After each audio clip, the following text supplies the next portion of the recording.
Class 11th का geography है, भारत भौतिक पर्यावरण। 3 चैप्टर खत्म हो चुका है। लास्ट जो चैप्टर था हमारा था अपवाह तंत्र। अपवाह तंत्र में कुछ नदियों के बारे में भी पढ़े थे, उनकी सहायक नदियों के बारे में भी पढ़े थे हम लोग, है ना।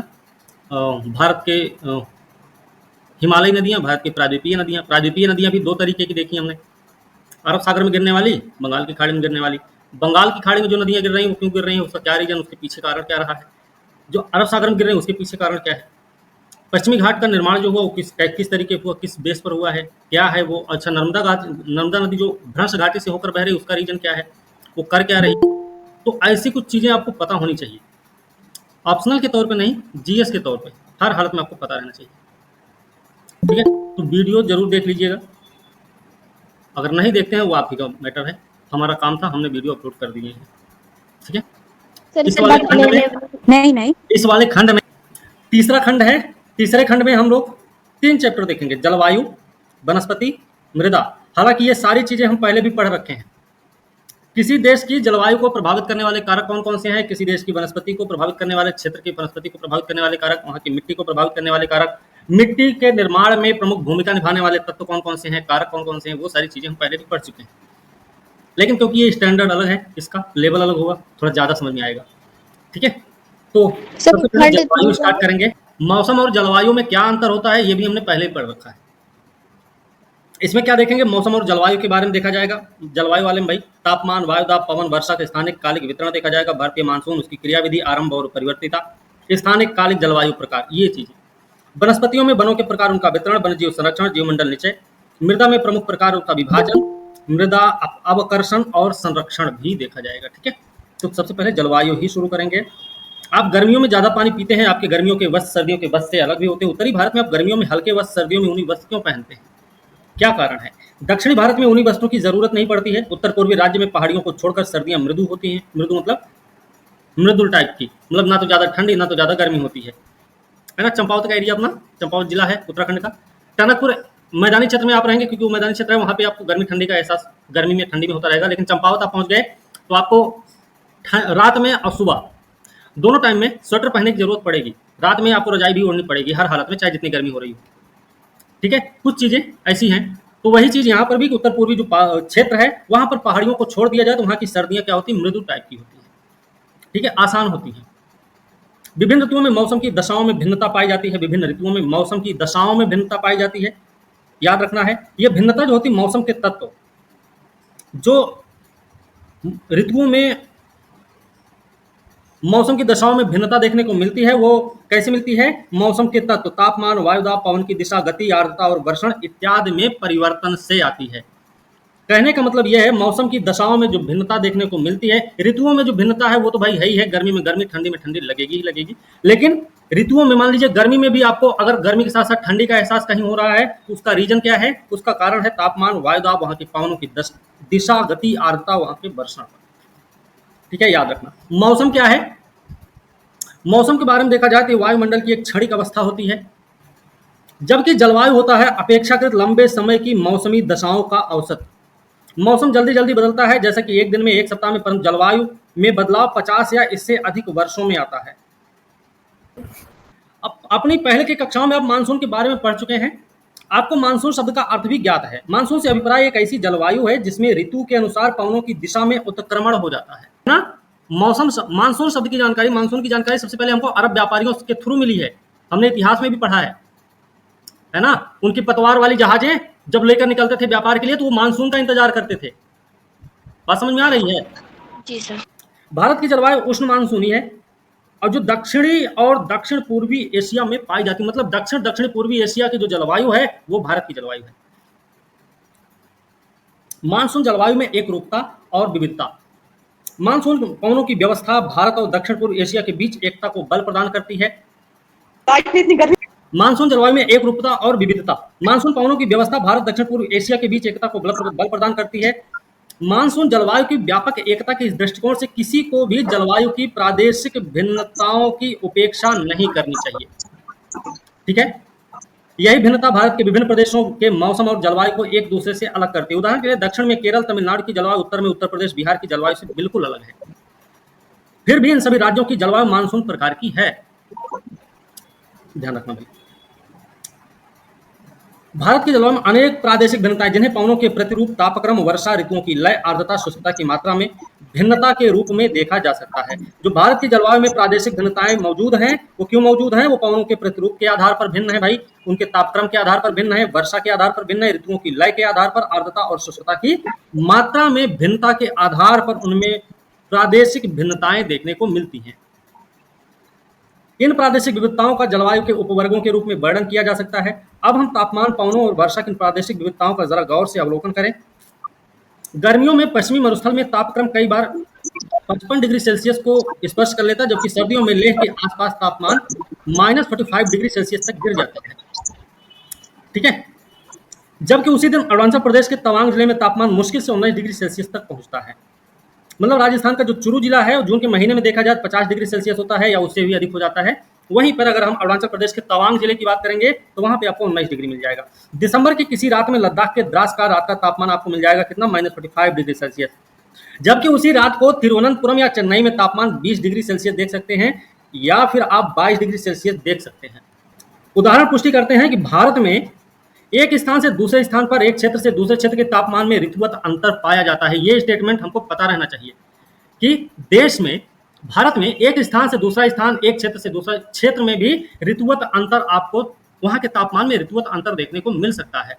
ठीक है, ये वाला स्टेटमेंट आपको याद रहना चाहिए। इतना ही नहीं, यदि हम किसी एक स्थान के 24 घंटे का तापमान दर्ज करें तो उसमें भी भिन्नताएं कम प्रभावशाली प्रतीत नहीं होती है। उदाहरण के लिए केरल और अंडमान समूह में दिन और रात के तापमान में मुश्किल से 7 या 8 डिग्री सेल्सियस का अंतर देखने को मिलेगा। तापांतर की बात हो रही है। लेकिन हम थार मरुस्थल में बात करें तो वहां पे दिन का तापमान 50 डिग्री सेल्सियस अगर है तो रात का तापमान 15 से 20 डिग्री सेल्सियस हो जाएगा। तो एक बात हमें यह बता दो भाई, किस राजस्थान का जो थार मरुस्थल वाला मामला है, यहां पे तापांतर कितना हुआ एक दिन का? 20 सेल्सियस। 50 डिग्री सेल्सियस हो रहा है दिन का तापमान, और रात का 15 से 20 डिग्री सेल्सियस हो रहा है। तापांतर कितना हुआ? 50% का डिफरेंस दिख रहा है सर, आधा का डिफरेंस दिख रहा है। अब अगर बात की जाए, यहां पर 7 से 8 डिग्री सेल्सियस का अंतर है, और यहां पे आपको 35 से, मतलब 30 से 35 डिग्री का अंतर देखने को मिल रहा है। तो तापांतर सबसे अधिक कहां देखने को मिलेगा? थार मरुस्थल। थार मरुस्थल। थार मरुस्थल, ठीक है, रेगिस्तानी क्षेत्र में। हाँ, ये बात याद रखनी है। अब हम वर्षण की प्रादेशिक विविधताओं को देखें। हिमालय में वर्षण मुख्यतः हिमपात के रूप में होता है। हिमालय में जो वर्षा होती है ये हिमपात के रूप में होती है, आपको याद रखना है। हिमपात मतलब क्या है? हिमपात मतलब होता है बर्फ के रूप में बारिश का होना, हिमपात है वो, है ना, याद रखना। जबकि देश के अन्य भागों में देखें तो वर्षण जो होता है जल की बूंद के रूप में होता है। इसी प्रकार केवल वर्षण के प्रकारों में ही अंतर नहीं है, बल्कि वर्षण की मात्रा में भी अंतर देखा जा सकता है। मतलब भारत एक ऐसी भूमि है, एक ऐसी भूमि नहीं, और भी ऐसी भूमियां होंगी भाई, हैं विश्व में, लेकिन भारत में आप वर्षण की मात्रा से लेकर वर्षण के प्रकारों में भी अंतर देख सकते हैं। वर्षण क्या सर? वर्षण का मतलब बारिश। वर्षा, बारिश कैसे कैसे हो रही, कितनी कितनी हो रही, उस वही सब है वर्षण। ठीक है, चलो याद रखना। मेघालय की खासी पहाड़ी में स्थित चेरापूंजी मौसम में औसत वर्षा होती है 1080 सेंटीमीटर से ज्यादा। इसके विपरीत राजस्थान का जैसलमेर में देखें तो वार्षिक वर्षा शायद ही 9 सेंटीमीटर से अधिक हो राजस्थान में। ठीक है, मेघालय की गारो पहाड़ियों में स्थित तुरा में एक ही दिन में उतनी वर्षा होती है जितनी जैसलमेर में 10 साल में होती है। मतलब मेघालय की गारो पहाड़ी में एक जगह है तुरा, और तुरा में एक दिन में उतनी वर्षा हो जाती है जितनी जैसलमेर में 10 साल में होती है। उत्तरी पश्चिमी हिमालय और पश्चिमी मरुस्थल में वार्षिक वर्षा 10 सेंटीमीटर से भी कम होती है, उत्तर पश्चिमी हिमालय और पश्चिमी मरुस्थल में। जबकि उत्तर पूर्व में स्थित मेघालय में वार्षिक वर्षा 400 सेंटीमीटर से भी अधिक होती है। जुलाई या अगस्त में गंगा का डेल्टा, ओडिशा का तटीय भाग में हर तीसरे पांचवें दिन प्रचंड तूफान मूसलाधार वर्षा करते हैं। जबकि इन्हीं महीनों में मात्र 1000 किलोमीटर दूर स्थित दक्षिण में तमिलनाडु का कोरोमंडल तट शांत और शुष्क रहता है। ये भी आपको पता होना चाहिए। जुलाई या अगस्त के बारे में बात हो रही है, उत्तर भारत की बात हो रही, गंगा का डेल्टा, ओडिशा तटीय क्षेत्र की बात हो रही है, मूसलाधार वर्षा की भी बात हो रही है। साथ ही इसी महीने में बात कर रहे हैं तुलनात्मक रूप से तमिलनाडु के कोरोमंडल तट की, जहां पर शांत और शुष्क क्षेत्र देखने को मिल जाता है हमें इसी महीने में।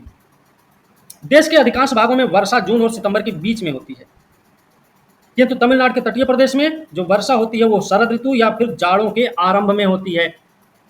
आप में से किसको पता है कि लौटते हुए मानसून से सबसे अधिक वर्षा तमिलनाडु प्राप्त करता है? क्या रीजन है उसका? चलो अरब सागर से सर मानसून वहां से उठता है, इसके बाद चलो और कोई बता रहा है क्या? और कौन कौन? सपना तुम बताओ। क्या होगा, क्योंकि सर पश्चिम से पूर्व की ओर मतलब। चलो अनन्या तुम बताओ भाई।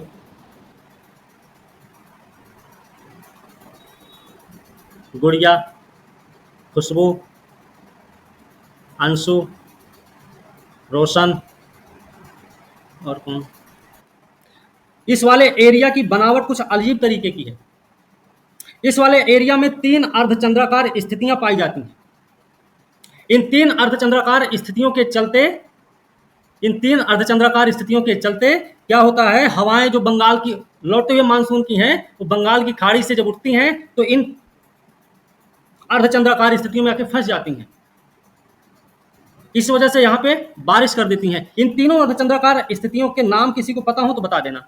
तो ये नाम देख लेना कहीं मिल जाए। इसी कारण से यहाँ पे सबसे ज्यादा बारिश होती है लौटते मानसून से या ठंड के महीनों में। राजस्थान में लौटता हुआ जो मतलब ठंड के महीने में जो बारिश होती है उसको महावट बोलते हैं या फिर मावट बोलते हैं। और ठंडी में जो बारिश होती है उसका क्रम अगर देखा जाए कुछ उत्तर पश्चिम से दक्षिण पूर्व की ओर होता है।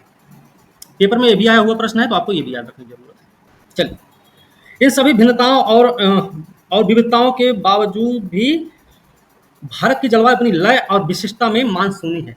सब कुछ है, फिर भी भारत की जलवायु मानसूनी प्रकार की है। भारत की जलवायु को प्रभावित करने वाले कारक कौन कौन से हैं, ये हम पहले भी बता चुके हैं। भारत की जलवायु हो या विश्व के किसी अन्य देश की या क्षेत्र की जलवायु हो, वहां की जलवायु को प्रभावित करने वाले कारक यही सब होते हैं। ठीक है। भारत की जलवायु को नियंत्रित करने वाले अनेक कारक हैं जिन्हें मोटे तौर पर 2 वर्गों में बांटा जाता है। 2 वर्ग कौन कौन से? वो एक तो स्थिति तथा उच्चावच संबंधी कारक होते हैं और दूसरा वायुदाब तथा पवन संबंधी कारक होते हैं। स्थिति और उच्चावच संबंधी कारक में देखा जाए, हम पहले पढ़ चुके हैं, क्लास 9th वाले में ही पढ़े हैं, ज्यादा पीछे जाने की जरूरत नहीं है। अक्षांश, स्थिति और उच्चावच संबंधी कारक में सबसे पहले अक्षांश है। भारत की मुख्य भूमि का अक्षांशीय देशांतरीय विस्तार पहले से ही जानते हैं। आप ये भी जानते हैं कर्क रेखा पूर्व पश्चिम दिशा में देश के मध्य भाग से गुजरती है। इस प्रकार भारत का उत्तरी भाग शीतोष्ण कटिबंध में और कर्क रेखा के दक्षिण में स्थित भाग उष्ण कटिबंध में पड़ता है। उष्ण कटिबंध भूमध्य रेखा के अधिक निकट होने के कारण सारा साल ऊंचे तापमान कम दैनिक वार्षिक तापांतर का अनुभव करता है। ये आपको याद रखना चाहिए। कर्क रेखा से उत्तर में स्थित भाग में भूमध्य रेखा से दूर होने के कारण क्या होता है, उच्च दैनिक और वार्षिक तापांतर देखने को मिलेगा, साथ ही साथ विषम जलवायु मिलेगी।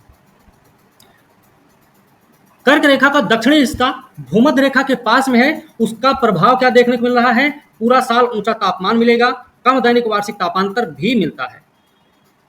ठीक है ना।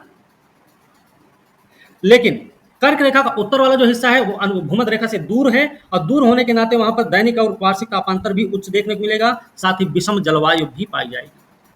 तो दक्षिण भारत में क्या मिलेगा, सम जलवायु मिल रही है। दूसरा आता है हिमालय पर्वत।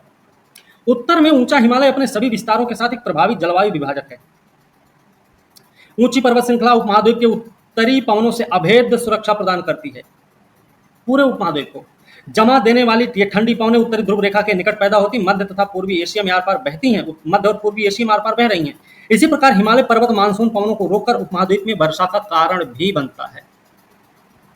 तो इसी प्रकार हिमालय पर्वत मानसून पवनों को रोककर उपमहाद्वीप में वर्षा का कारण बनता है। उपमहाद्वीप की बात हो रही है, ये बात आपको याद रखनी। जल और स्थल का वितरण, जल और स्थल का वितरण ये किसमें चल रहा है, स्थिति और उच्चावच संबंधी कारक में, ध्यान रखना। जल और स्थल का वितरण, भारत के दक्षिण में 3 ओर हिंद महासागर, उत्तर की ओर ऊंची अविच्छिन्न पर्वत श्रेणी है। स्थल की अपेक्षा जल देर से गर्म होता है और देर से ठंडा भी होता है। आपसे पूछा जाए स्थलीय समीर और जलीय समीर, स्थलीय समीर और समुद्री समीर के चलने का समय क्या होता है, या पर्वत समीर घाटी समीर के चलने का समय क्या होता है, तो आप में से कितनों को पता है ये बात? एक समुद्री समीर रात में चलता है। स्थलीय समीर दिन में चलता है, समुद्री समीर रात में चलता है। Very good. और कोई बताएगा? हाँ प्रीति तुम बताओ। स्थलीय समीर दिन में। शाबाश। चलो प्रीति तुम भी बताओ भाई। सर स्थलीय समीर रात में चलता है, जिसमें हवा स्थल से समुद्र की ओर जाती है। ठीक है, ठीक है। सपना तुम बताओ भाई। सर जलीय समीर जो है ना वो दिन में चलती है, स्थलीय समीर रात में चलता है। ओके, अनन्या आप भी बता दो। सर स्थलीय समीर रात में चलता है जिसमें से पवन समुद्र की ओर चलती है, और समुद्रीय समीर दिन में चलता है जिसमें समुद्र की ओर से ठंडी हवाएं पृथ्वी की ओर आती हैं। ओके, चलो काजल आप भी बताओगे क्या? सर ये जो समुद्री वाली होती है वो रात में चलती है और स्थलीय वाली दिन में। Very good. और कौन बता रहा है? आयशा तुम भी बताओगी क्या? रोशन, राघवेंद्र, विनीत, राहुल?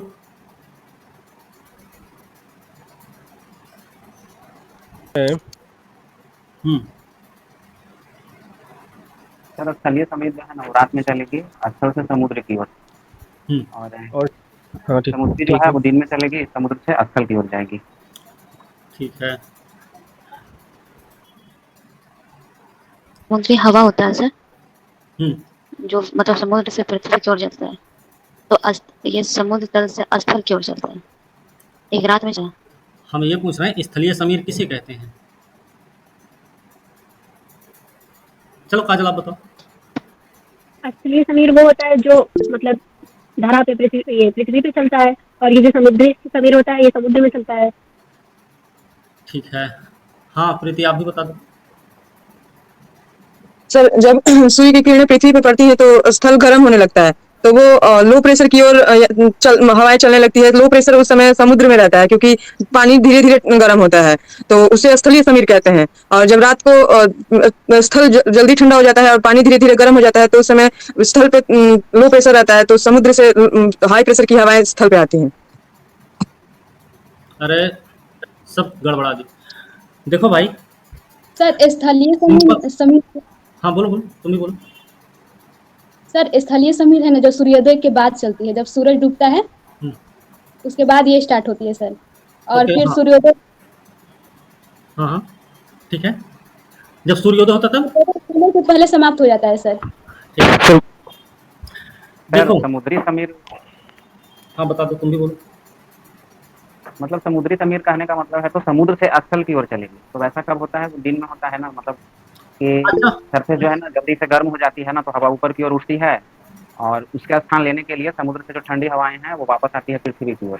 अच्छा, कभी आप लोग सुने हैं आज पूर्वैया बह रही है, आज पश्चिमवा चल रहा है, आज उत्तर हवा बह रहा है, ऐसा कभी सुना है आप लोग? इसका मतलब यही होता है कि जब हम पूरब की ओर मुंह करके खड़े होते हैं तो हमको सामने से ही हवा आती हुई नजर आती है, तो हम बोलते पूर्वैया चल रही है, है ना? यही बोलते हैं। उत्तर की ओर से हवा जब लगती नजर आती है तो बोलते हैं उत्तर हवा चल रहा है, यही बोलते हैं। मतलब स्थल से जो चलेगी वो स्थलीय समीर है, जो जल की तरफ समुद्र की ओर से चलेगी वो समुद्री समीर है। जाहिर सी बात है, यहाँ पे बोला जा रहा है स्थल की अपेक्षा जल देर से गर्म होता है और देर से ठंडा भी होता है। ठंडा होगा दिन में क्योंकि स्थल जल्दी गर्म हो जाएगा और समुद्र वाला क्षेत्र देर से गर्म होता है, उसमें ठंडक बरकरार रहती है, मतलब समुद्री क्षेत्र पे उच्च वायुदाब बना रहेगा, तो हवा उच्च वायुदाब से निम्न वायुदाब की ओर चलेगी, तो वो समुद्री समीर हो गया। रात में स्थल जल्दी ठंडा हो गया, वो देर से ठंडा हो रहा है क्योंकि गर्म हुआ दिन भर। तो अब इस समय क्या है, उच्च वायुदाब आपका स्थल पे मिलेगा देखने को, तो अब हवा जो चलेगी उच्च से निम्न की ओर चलेगी, मतलब आपकी किधर चलेगी? स्थल से समुद्र की ओर चलेगी। तो दिन में चलेगा समुद्री समीर, रात में चलेगा स्थलीय समीर, बात खत्म हो गई। जल और स्थल के विभेदी तापमान के कारण भारतीय उपमहाद्वीप में विभिन्न ऋतुओं में विभिन्न वायुदाब प्रदेश विकसित होते हैं। जल और स्थल के विभेदी तापमान के चलते भारतीय उपमहाद्वीप में अलग अलग ऋतुओं में अलग अलग वायु प्रदेश विकसित होते हैं। बात कुछ हजम हुई? फिर से समझ लो कि जल और स्थल का गर्म होने और ठंडा होने में जो अंतर देखने को मिल रहा है, इसकी वजह से भारतीय उपमहाद्वीप का मतलब पाकिस्तान, बांग्लादेश, नेपाल, भूटान, भारत, ये सब इसमें शामिल है। इन सब में पूरे में ऋतुओं, जो विभिन्न प्रकार की ऋतुएं देखने को मिलती हैं, इन सब में अलग अलग प्रकार के वायुदाब प्रदेश विकसित होते रहते हैं। किसके कारण? जल और स्थल के विभेदी तापमान के चलते, विभेदी तापन के चलते, सॉरी, ठीक है। वायुदाब में भिन्नता क्या करती है? मानसून पवनों के उत्क्रमण का कारण बनती है। समुद्र तट से दूरी, लंबी तटीय रेखा के कारण भारत के विस्तृत तटीय प्रदेशों में समकारी जलवायु पाई जाती है। समकारी जलवायु क्यों मिलती है? तटीय प्रदेशों में एक लंबी तटीय रेखा है, इसी वजह से। भारत के अंदरूनी भाग समुद्र के समकारी प्रभाव से वंचित रह जाते हैं, ऐसे क्षेत्रों में विषम जलवायु पाई जाती है। यही कारण है कि मुंबई और कोंकण तट के निवासी तापमान की विषमता ऋतु परिवर्तन का अनुभव नहीं कर पाते हैं। दूसरी ओर समुद्र से दूर देश के आंतरिक भाग दिल्ली, कानपुर, अमृतसर में मौसमी परिवर्तन पूरे जीवन को प्रभावित करता है। हमने पिछले वाले लेक्चर में क्या पढ़ा था, ये चीज, अविच्छिन्न पर्वत, जल और स्थल का वितरण, विभेदी तापन, भारतीय उपमहाद्वीप में ऋतुओं में विभिन्न वायुदाब प्रदेश, वायुदाब में भिन्नता, मानसून पवनों को कर्मठ, ये पढ़े थे। एक चीज हमने ये भी पढ़ा था कि कर्क रेखा का जो दक्षिणी हिस्सा है भूमध्य रेखा के पास होने के कारण वहां पे ये वाली चीज देखने को मिलती है, और कर्क रेखा के उत्तरी भाग वाला जो क्षेत्र है वहां पर भूमध्य रेखा से दूर होने के कारण वहां पर ये वाली स्थिति देखने को मिलती है। ठीक है, चलो समुद्र तल से ऊंचाई, समुद्र तल से ऊंचाई देखी जाए तो ऊंचाई के साथ जरूरी है कि तापमान घटता है। विरल वायु के कारण पर्वतीय प्रदेशों की तुलना, पर्वतीय प्रदेश मैदानों की तुलना में अधिक ठंडे होते हैं। क्यों ऐसे होते हैं? विरल वायु के कारण, वायु में विरलता पाई जाती है, इस वजह से पर्वतीय क्षेत्र कैसे होते हैं? मैदानी क्षेत्र की तुलना में ठंडे टाइप के होते हैं। या फिर मैदानी क्षेत्र के तापमान की अपेक्षा पर्वतीय क्षेत्रों का तापमान कैसा होता है? टेम्परेचर जो होता है उनका कम होता है, यही बोल सकते हैं। उदाहरण के लिए आगरा और दार्जिलिंग एक ही अक्षांश पर हैं दोनों, फिर भी जनवरी में देखा जाए तो आगरा का तापमान 16 डिग्री सेल्सियस, दार्जिलिंग का देखा जाए 4 डिग्री सेल्सियस होता है। विस्तार के अलावा, मतलब अक्षांशीय विस्तार के अलावा समुद्र तल से ऊंचाई भी मायने रखती है तापमान के परिवर्तन में, जलवायु के परिवर्तन में, मौसम की विभिन्नता में, जलवायु की विभिन्नता में, हवाओं की विभिन्नता में। बात क्लियर हुई? तभी ना ऐसा देख रहे हैं कि एक ही अक्षांश पर दोनों हैं, फिर भी समुद्र तल से ऊंचाई के आधार पे कहीं का टेम्परेचर बहुत ज्यादा नजर आ रहा है, कहीं का टेम्परेचर बहुत कम नजर आ रहा है। उच्चावच, भारत का भौतिक स्वरूप अथवा उच्चावच देखें तो तापमान वायुदाब पवनों की गति, दिशा, ढाल की मात्रा और वितरण को प्रभावित करता है। कौन? भारत का भौतिक स्वरूप या फिर भारत का उच्चावच। जून और जुलाई के बीच पश्चिमी घाट तथा असम के पवन भिमुखी ढाल अधिक वर्षा प्राप्त करते हैं।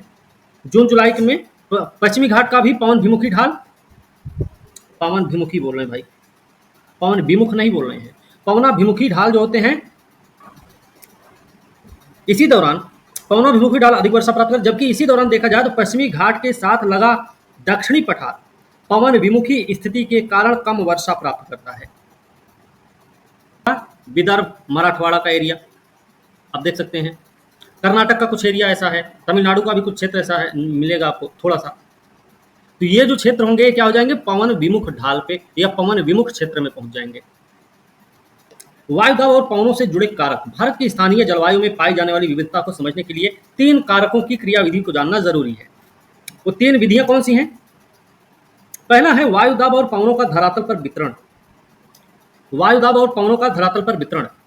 दूसरा है भूमंडलीय मौसम को नियंत्रित करने वाले कारक तथा विभिन्न वायु संगति, जेट प्रवाह के अंतर्वाह द्वारा उत्पन्न ऊपरी वायु संचरण। शीतकाल में पश्चिमी विक्षोभ, दक्षिणी पश्चिमी मानसून काल में उष्ण कटिबंधीय अवदाबों के भारत में अंतर्वहन के कारण उत्पन्न वर्षा की अनुकूल दशाएं। ठंडी के मौसम में जो बारिश होती है वो पश्चिमी विक्षोभ के चलते होती है, ठीक है। और उष्ण कटिबंधीय क्षेत्र में, उष्ण कटिबंधीय जो अवदाब होते हैं वो दक्षिण पश्चिम मानसून काल में जो उत्पन्न होते हैं वो क्या करते हैं? भारत में बारिश के लिए अनुकूल दशाएं उत्पन्न करते हैं। उष्ण कटिबंधीय अवदाब क्या होता है ये हमने आपको पिछले लेक्चर में बताया है। जो मानसून, दक्षिण पश्चिम मानसून भारत में आने के लिए लालायित होता है, उसके लिए जिम्मेदार क्या है? उसके लिए जिम्मेदार है उत्तर के विशाल मैदान का गर्म होना, यही तो बताए थे। तो ये याद रखना है, ये 3 चीजें हैं, 3 कारक हैं जो भारत की स्थानीय जलवायु में पाई जाने वाली विविधता को नियंत्रित करते हैं। 3 कारकों की क्रियाविधि को शीत और ग्रीष्म ऋतु के संदर्भ में अलग अलग भली भांति समझा जा सकता है। शीत ऋतु में मौसम की क्रियाविधि कैसी होती है? एक तो धरातलीय वायुदाब और पवनों के बारे में देखा जाए तो शीत ऋतु में भारत का मौसम मध्य और पश्चिम एशिया में वायुदाब के वितरण से प्रभावित होता है। मध्य और पश्चिम एशिया में वायुदाब के वितरण से प्रभावित होता है शीत ऋतु में भारत का मौसम। इस समय हिमालय के उत्तर में तिब्बत पर उच्च वायुदाब केंद्र स्थापित हो जाता है। उच्च वायुदाब केंद्र का स्थापित होने का मतलब है न्यून तापमान होगा। Yes sir. उच्च वायुदाब, निम्न तापमान, निम्न वायुदाब, उच्च तापमान।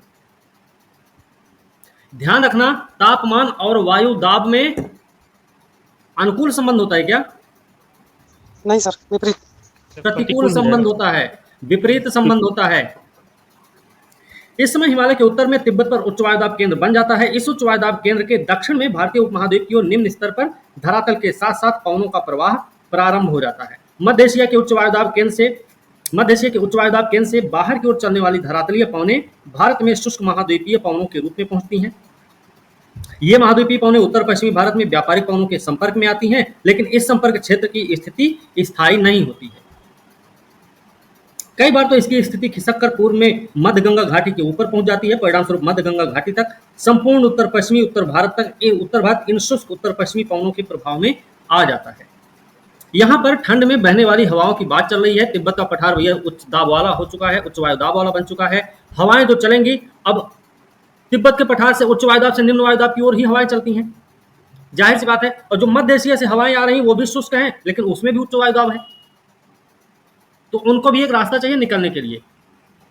हालांकि वो चलती हैं थोड़ी आर्द्रता लेकर, लेकिन भारत में जब पहुंचती हैं तो वो एक शुष्क महाद्वीपीय पवन के रूप में भारत में प्रवेश लेती हैं। उत्तर पश्चिमी क्षेत्र में जब पहुंचती हैं तो वहां पर इनका संपर्क होता है व्यापारिक पवनों से। व्यापारिक पवन जो कि अस्थायी स्थिति है, एक जो कि खिसक कर कभी कभी उत्तर पश्चिमी क्षेत्र से खिसक कर मध्य गंगा के मैदान तक पहुंच जाती है। जेट प्रवाह और ऊपरी वायु परिसंचरण। जेट प्रवाह, ऊपरी वायु परिसंचरण, ये क्या है? जिन पवनों का ऊपर वर्णन किया गया वो धरातल के निकट या वायुमंडल की निचली सतह में चलती हैं। किसका जिक्र हुआ? पश्चिमी विक्षोभ का जिक्र हुआ है ना। वो धरातल के पास में होकर चलती हैं या निचले स्तर से होकर चलती हैं, लेकिन ये थोड़ी सी अलग होगी। निचले वायुमंडल के क्षोभ मंडल पर धरातल से लगभग 3 किलोमीटर ऊपर बिल्कुल भिन्न प्रकार का वायु संचरण होता है। क्षोभ मंडल में ही होगा, धरातल से 3 किलोमीटर की ऊंचाई पर होगा। तो ऊपरी वायु संचरण के निर्माण में पृथ्वी के धरातल के निकट वायुमंडलीय दाब की भिन्नताओं की कोई भूमिका नहीं होती। ऊपरी वायु संचरण का जो निर्माण हो रहा है वो पृथ्वी के धरातल के पास में जो वायुमंडलीय दाब में भिन्नता देखी जा रही है उसका कोई योगदान नहीं है ऊपरी वायु परिसंचरण के निर्माण में। 9 से 13 किलोमीटर की ऊंचाई पर समस्त मध्य और पश्चिमी एशिया पश्चिम से पूर्व बहने वाली पछुआ पवनों के प्रभाव में आ चुका होता है। 9 से 13 किलोमीटर की ऊंचाई पर समस्त मध्य और पश्चिमी एशिया पश्चिम से पूर्व की ओर बहने वाली पछुआ पवन के प्रभाव में आता है। पछुआ पवन तब बोलते हैं जब हवा पश्चिम तरफ से चलेगी। पूर्व हवा तब बोलेंगे जब वो पूर्व की तरफ से आती है। उत्तर हवा तब बोला जाता है जब उत्तर की ओर से चलती है। और दक्षिणहिया भी बोला जाता है ना, तो दक्षिण की ओर से चल रही होती है। ये पवनें तिब्बत के पठार के समानांतर हिमालय के उत्तर में एशिया महाद्वीप पर चलती हैं। ये जो पवनें हैं आपके पश्चिम से पूर्व की ओर चल रही हैं, जो पछुआ पवनें हैं, ये कहाँ चल रही हैं? तिब्बत के पठार के समानांतर हिमालय के उत्तर में एशिया महाद्वीप पर चलती हैं। हिमालय के उत्तर में भी चल रही हैं, एशिया महाद्वीप के ऊपर भी चल रही हैं। इन्हें क्या कहते हैं? जेट प्रवाह, इनको बोलते हैं जेट प्रवाह। तिब्बत उच्च भूमि इन जेट प्रवाहों के मार्ग में अवरोधक का काम करती है। तो जो जेट प्रवाह होते हैं उनके रास्ते में तिब्बत की जो उच्च भूमि है अवरोधक के रूप में काम करती है। अवरोधक मतलब क्या बोलते हैं उसको? ब्रेकर, है ना, रोक टोक का काम करने लगती है। जिसके परिणाम स्वरूप क्या होता है? जेट प्रवाह 2 भागों में बंट जाता है। एक भाग चला जाएगा तिब्बत के पठार के उत्तर में, और जेट प्रवाह की दक्षिणी शाखा कहाँ जाएगी? हिमालय के दक्षिण में पूर्व की ओर बहती है। फिर क्या होगा? इस दक्षिणी शाखा की औसत स्थिति फरवरी में लगभग 25 डिग्री उत्तरी अक्षांश रेखा के ऊपर होती है। दक्षिणी शाखा जो होती है 25 डिग्री उत्तरी अक्षांश के ऊपर। इसका दाब कितना है? 200 से 300 मिलीबार। ऐसा माना जाता है जेट प्रवाह की यही दक्षिणी शाखा भारत में जाड़े के मौसम पर महत्वपूर्ण प्रभाव डालती है। इसी वजह से क्या होता है? हमारे यहाँ तापमान गिर जाता है। पश्चिमी चक्रवाती विक्षोभ, उष्णकटिबंधीय चक्रवात। पश्चिमी विक्षोभ जो भारतीय उपमहाद्वीप में जाड़े के मौसम में पश्चिम उत्तर पश्चिम से प्रवेश करते हैं, भूमध्य सागर पर उत्पन्न होते हैं। भारत में इनका प्रवेश पश्चिमी जेट प्रवाह द्वारा होता है। किसका? पश्चिमी विक्षोभ का। पश्चिमी जेट प्रवाह के द्वारा इनका भारत में प्रवेश होता है। शीतकाल में रात्रि के तापमान में जो वृद्धि देखने को मिलती है वो इन्हीं के आने का पूर्व संकेत माना जाता है। तो पश्चिमी विक्षोभ के आने का संकेत क्या है? तो संकेत है शीतकाल में रात्रि के तापमान में वृद्धि। ठीक है। उष्णकटिबंधीय चक्रवात क्या है? ये बंगाल की खाड़ी हिंद महासागर में उत्पन्न होते हैं। इन उष्णकटिबंधीय चक्रवातों से तेज गति की हवाएं चलती हैं और भारी बारिश होती है। तेज गति की हवाएं और भारी बारिश होती है इससे, उष्णकटिबंधीय चक्रवातों के चलते। ये चक्रवात तमिलनाडु, आंध्र प्रदेश, ओडिशा के तटीय भागों पर टकराते हैं। मूसलाधार वर्षा, पवनों की तीव्र गति का ऐसे अधिकतर चक्रवात अत्यधिक विनाशकारी होते हैं। क्या आपने अपने दूरदर्शन पर प्रसारित मौसम रिपोर्ट में इन चक्रवातों की चाल को देखा है? ठीक है। ग्रीष्म ऋतु में मौसम की क्रियाविधि कैसी होती है? ये तो भाई शीत ऋतु वाली रही। अब ग्रीष्म में देखें तो धरातलीय वायुदाब पवने, धरातलीय वायुदाब तथा पवने। गर्मी का मौसम शुरू होने पर जब सूर्य उत्तरायण स्थिति में आता है, उपमहाद्वीप के निम्न और उच्च दोनों ही स्तरों पर वायु परिसंचरण में उत्क्रमण हो जाता है। जुलाई के मध्य तक धरातल के निकट निम्न वायुदाब पेटी, जिसे अंतः उष्णकटिबंधीय अभिसरण क्षेत्र कहते हैं, उत्तर की ओर खिसककर हिमालय के लगभग समानांतर 20 से 25 डिग्री उत्तरी अक्षांश पर स्थित हो जाती है। ITCZ कब होता है? जब सूर्य उत्तरायण की स्थिति में आ जाता है। हमने आपको पहले भी बताया है कि ITCZ की जो स्थिति है वो सूर्य के उत्तरायण और दक्षिणायन होने पर निर्भर करती है। सूर्य का उत्तरायण या दक्षिणायन होना ITCZ की स्थिति को निर्धारित कर देता है। अगर सूर्य उत्तरायण होता है तो ITCZ उत्तर की ओर खिसकेगा, अगर सूर्य दक्षिणायन होता है तो ITCZ दक्षिण की ओर खिसक जाएगा, और अगर भूमध्य रेखा पर सूर्य की स्थिति है तो भूमध्य रेखा पर बराबर से बरकरार रहेगा। क्यों ऐसा है? इस समय तक पश्चिमी जेट प्रवाह भारतीय क्षेत्र से लौट चुका होता है। पश्चिमी जेट प्रवाह भारतीय क्षेत्र से लौट चुका होता है। वास्तव में मौसम विज्ञानियों ने पाया कि भूमध्य रेखीय द्रोणी जो ITCZ है के उत्तर की ओर खिसकने तथा पश्चिमी जेट प्रवाह के भारत के उत्तरी मैदान से लौटने के बीच एक अंतर संबंध है। मतलब क्या है? ITCZ जहां गया है भाई वहां पे टेम्परेचर बढ़ाएगा, निम्न वायुदाब का क्षेत्र बनाएगा वहां पे, फिर है ना। इसका मतलब है वहां पे किसी ऐसी प्रकार की हलचल नहीं मिलेगी। ये जो कुछ होगा, ITCZ वहां पहुंचा कि ये जो आपका पश्चिमी जेट प्रवाह है ये अपना पीछे की ओर खिसक जाएगा। ऐसा माना जाता है कि इन दोनों के बीच कार्य कारण का संबंध है। ITCZ निम्न वायुदाब का क्षेत्र, देख लो, निम्न वायुदाब का क्षेत्र होने के कारण विभिन्न दिशाओं से पवनों को अपनी ओर आकर्षित करता है। दक्षिणी गोलार्ध से उष्णकटिबंधीय सामुद्रिक वायु संहति MT विषुवत वृत्त को पार करके सामान्यतः दक्षिण पश्चिम दिशा में इसी कम दाब वाली पेटी की ओर अग्रसर हो जाती है। गर्मी में हमने कल ही पिछले वाले क्लास में ही बताया था, पिछले वाले लेक्चर में ही बताया था हमने कि जो मानसून हमारे मतलब भारत में प्रवेश लेता है उसका मूल कारण है उत्तर के विशाल मैदान में निम्न वायुदाब केंद्र का बनना, वही जिम्मेदार है। तो निम्न वायुदाब का केंद्र कब बन रहा है? गर्मी के महीना में बन रहा है। तो गर्मी के महीना में क्यों बन रहा है? क्योंकि ITCZ इसी क्षेत्र में आके स्थापित हुआ है, ये तो बताए हैं। और जो ये आपकी उष्णकटिबंधीय सामुद्रिक वायु संहति है ये उच्च वायुदाब वाली है। तो जाहिर सी बात है ये कहीं ना कहीं भागेगी, अपने आप को कहीं ना कहीं किसी न किसी क्षेत्र को भरने की कोशिश करती है। उस चक्कर में इसको भारत की ओर घूमना पड़ता है। जेट प्रवाह और ऊपरी वायु परिसंचरण, अच्छा यही जो होती है ना वही आर्द्र वायु धारा दक्षिण पश्चिम मानसून कहलाती है। ये जो उष्णकटिबंधीय सामुद्रिक वायु संहति है ये उच्च वायुदाब प्रणाली है कि निम्न वायुदाब प्रणाली है? तो निम्न दाब प्रणाली हो जाएगी ना। जेट प्रवाह ऊपरी वायु परिसंचरण, वायुदाब और पवनों का उपयुक्त प्रतिरूप केवल क्षोभ मंडल के निम्न स्तर पर पाया जाता है।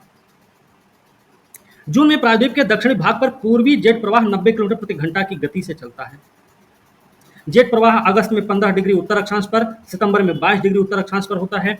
ऊपरी वायुमंडल में पूर्वी जेट प्रवाह जो होता है ये 30 डिग्री उत्तर अक्षांश से परे नहीं जाता, मतलब 30 डिग्री उत्तरी अक्षांश से बाहर नहीं जाता है, कुछ भी रहे। ठीक है, हम सब मानसून के आगमन पे चर्चा कर रहे थे। ग्रीष्म ऋतु में मौसम की क्रियाविधि क्या होती है ना। उसमें धरातलीय वायुदाब पवनों के बारे में हम पढ़ चुके हैं। उसके अलावा हम जेट प्रवाह ऊपरी वायु परिसंचरण के बारे में भी देख। अभी हम पूर्वी जेट प्रवाह और उष्णकटिबंधीय चक्रवातों के बारे में देखेंगे।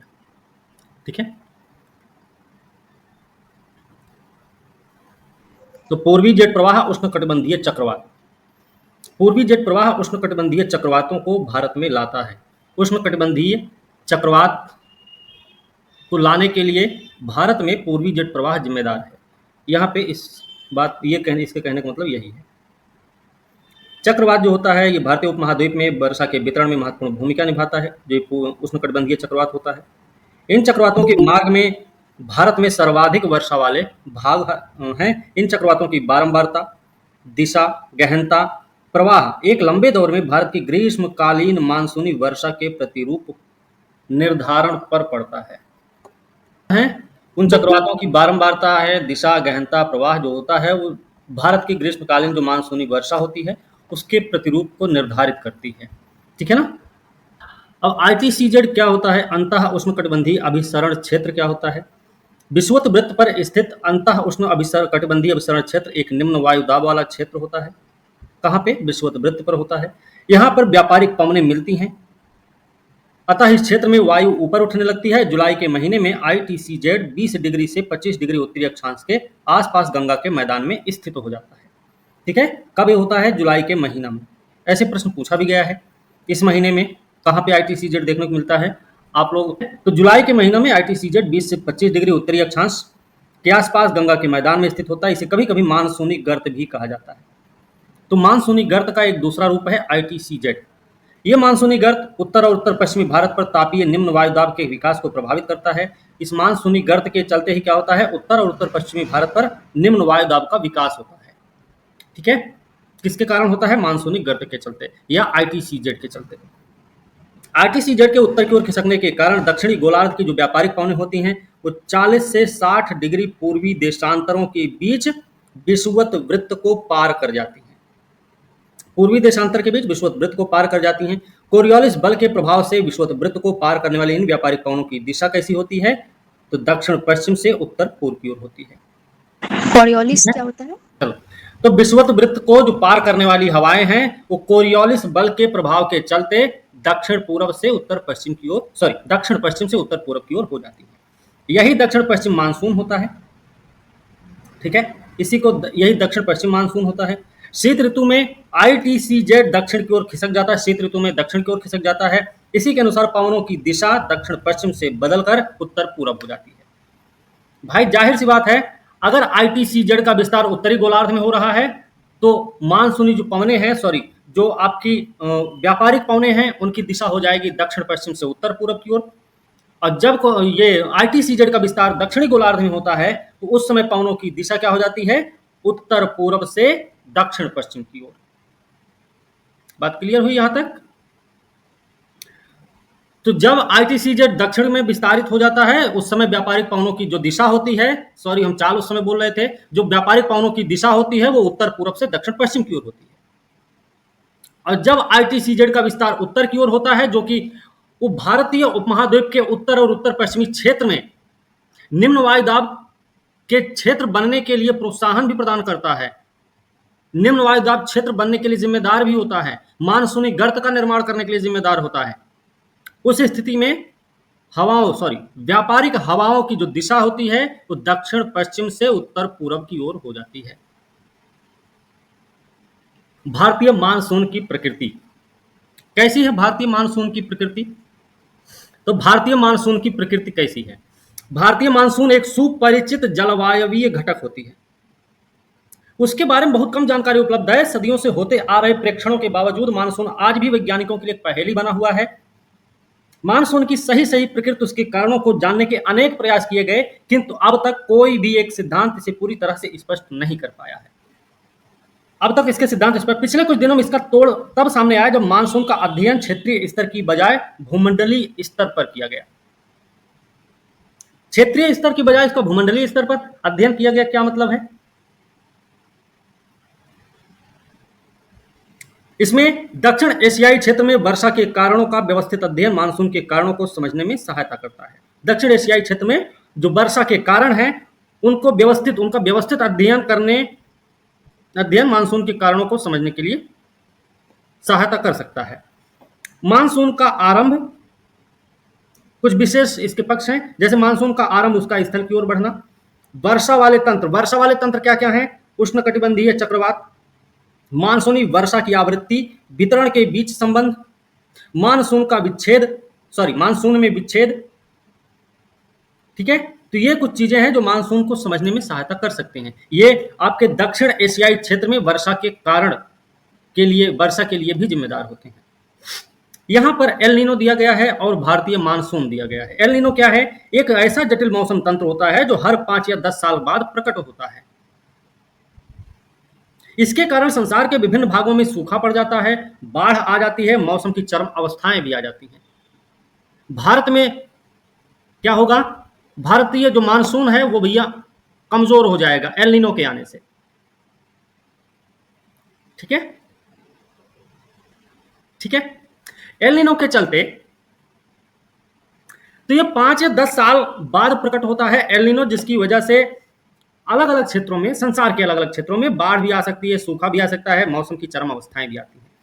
इस तंत्र में क्या होता है? महासागरीय वायुमंडलीय परिघटनाएं दोनों शामिल होती हैं। एल नीनो में दोनों प्रक्रियाएं शामिल होती हैं, महासागरीय और वायुमंडलीय। पूर्वी प्रशांत महासागर में यह पेरू के तट के निकट उष्ण समुद्री धारा के रूप में प्रकट होती है। कहां पर होती है? पेरू के तट के पास। ठीक है, तो पेरू के तट के निकट उष्ण समुद्री धारा के रूप में यह प्रकट होता है एल नीनो। इससे भारत सहित अनेक स्थानों का मौसम प्रभावित होता है। एल नीनो भूमध्य रेखीय, ये हमें याद रखना चाहिए, एल नीनो भूमध्य रेखीय उष्ण समुद्री धारा का विस्तार मात्र है जो अस्थायी रूप से ठंडी पेरुवियन या हम्बोल्ट धारा पर प्रतिस्थापित हो जाती है। मतलब एल नीनो की जो उत्पत्ति होती है एक गर्म जल धारा के रूप में, वो हम्बोल्ट का स्थान ले लेती है या फिर पेरुवियन धारा का स्थान लेती है। उसी को पेरू की धारा भी बोलते हैं। ठीक है, और वो धाराएं ठंडी होती हैं जबकि एल नीनो गर्म होती है। ये धारा पेरू तट के जल का तापमान 10 डिग्री सेल्सियस तक बढ़ा देती है। कौन सी धारा? एल नीनो की बात है ये। तब इससे परिणाम क्या निकलेगा? परिणाम निकलेगा भाई कि भूमध्य रेखीय वायुमंडलीय परिसंचरण में विकृति उत्पन्न हो जाएगी। दूसरा, समुद्री जल के वाष्पन में अनियमितता आ जाएगी। परिणाम है ये सब। एल नीनो की उत्पत्ति और पेरू के तट के तापमान में 10 डिग्री की वृद्धि का परिणाम है कि भूमध्य रेखीय वायुमंडलीय परिसंचरण में विकृति उत्पन्न हो जाती है, समुद्री जल के वाष्पन में अनियमितता आ जाती है, साथ ही साथ प्लवक की मात्रा में कमी, मतलब समुद्र में मछलियों की संख्या घट जाती है। ये कुछ इसके परिणाम होते हैं। एल नीनो का शाब्दिक अर्थ होता है बालक ईसा। ठीक है, तो एल नीनो का शाब्दिक अर्थ होता है बालक ईसा, क्योंकि ये जो धारा है दिसंबर के महीने में क्रिसमस के आसपास नजर आती है। पेरू में दिसंबर गर्मी का महीना होता है, मालूम है ये तो आप लोगों को। आपको ये भी मालूम होना चाहिए हमारे यहां अगर क्रिसमस ठंडी के महीना में मनाया जाता है तो ऑस्ट्रेलिया में क्रिसमस कब मनाया जाता है ये भी पता होगा आपको, गर्मी है ना? जी सब बताए थे। गर्मी में। हाँ, तो ये चीजें हमको याद रखनी है। भारत के मानसून की लंबी अवधि के पूर्वानुमान के लिए एल नीनो का उपयोग होता है।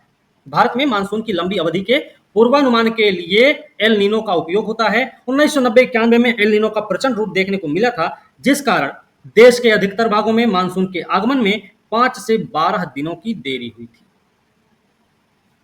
हम लोग खुद से मानसून का आरंभ 19वीं सदी के अंत में व्याख्या की गई कि गर्मी के महीनों में स्थल और समुद्र का विभेदी तापन ही मानसून पवनों के उपमहाद्वीप की ओर चलने के लिए मंच तैयार करता है। शुरुआत में ही हमने पढ़ रखा था जो जल और स्थल का विभेदी तापन है वो मानसून के लिए जिम्मेदार एक कारक है। शुरू में ही हमने पढ़ रखा थी बात, यहां पे कुछ नई बात नहीं है इसमें। अप्रैल और मई के महीने में जब सूर्य कर्क रेखा पर लंबवत चमकता है तो हिंद महासागर के उत्तर में स्थित विशाल भूखंड अत्यधिक गर्म हो जाता है और जिसके परिणाम स्वरूप उपमहाद्वीप के उत्तर पश्चिमी भाग पर एक गहन न्यून दाब क्षेत्र विकसित हो जाता है। क्यों ऐसा होता है? क्योंकि ये भूखंड के दक्षिण में हिंद महासागर अपेक्षातया धीरे धीरे गर्म होता है। निम्न वायुदाब केंद्र विषुवत रेखा के उस पार से दक्षिण पूर्वी सन्मार्गी पवनों को आकर्षित कर लेता है। सन्मार्गी पवन का मतलब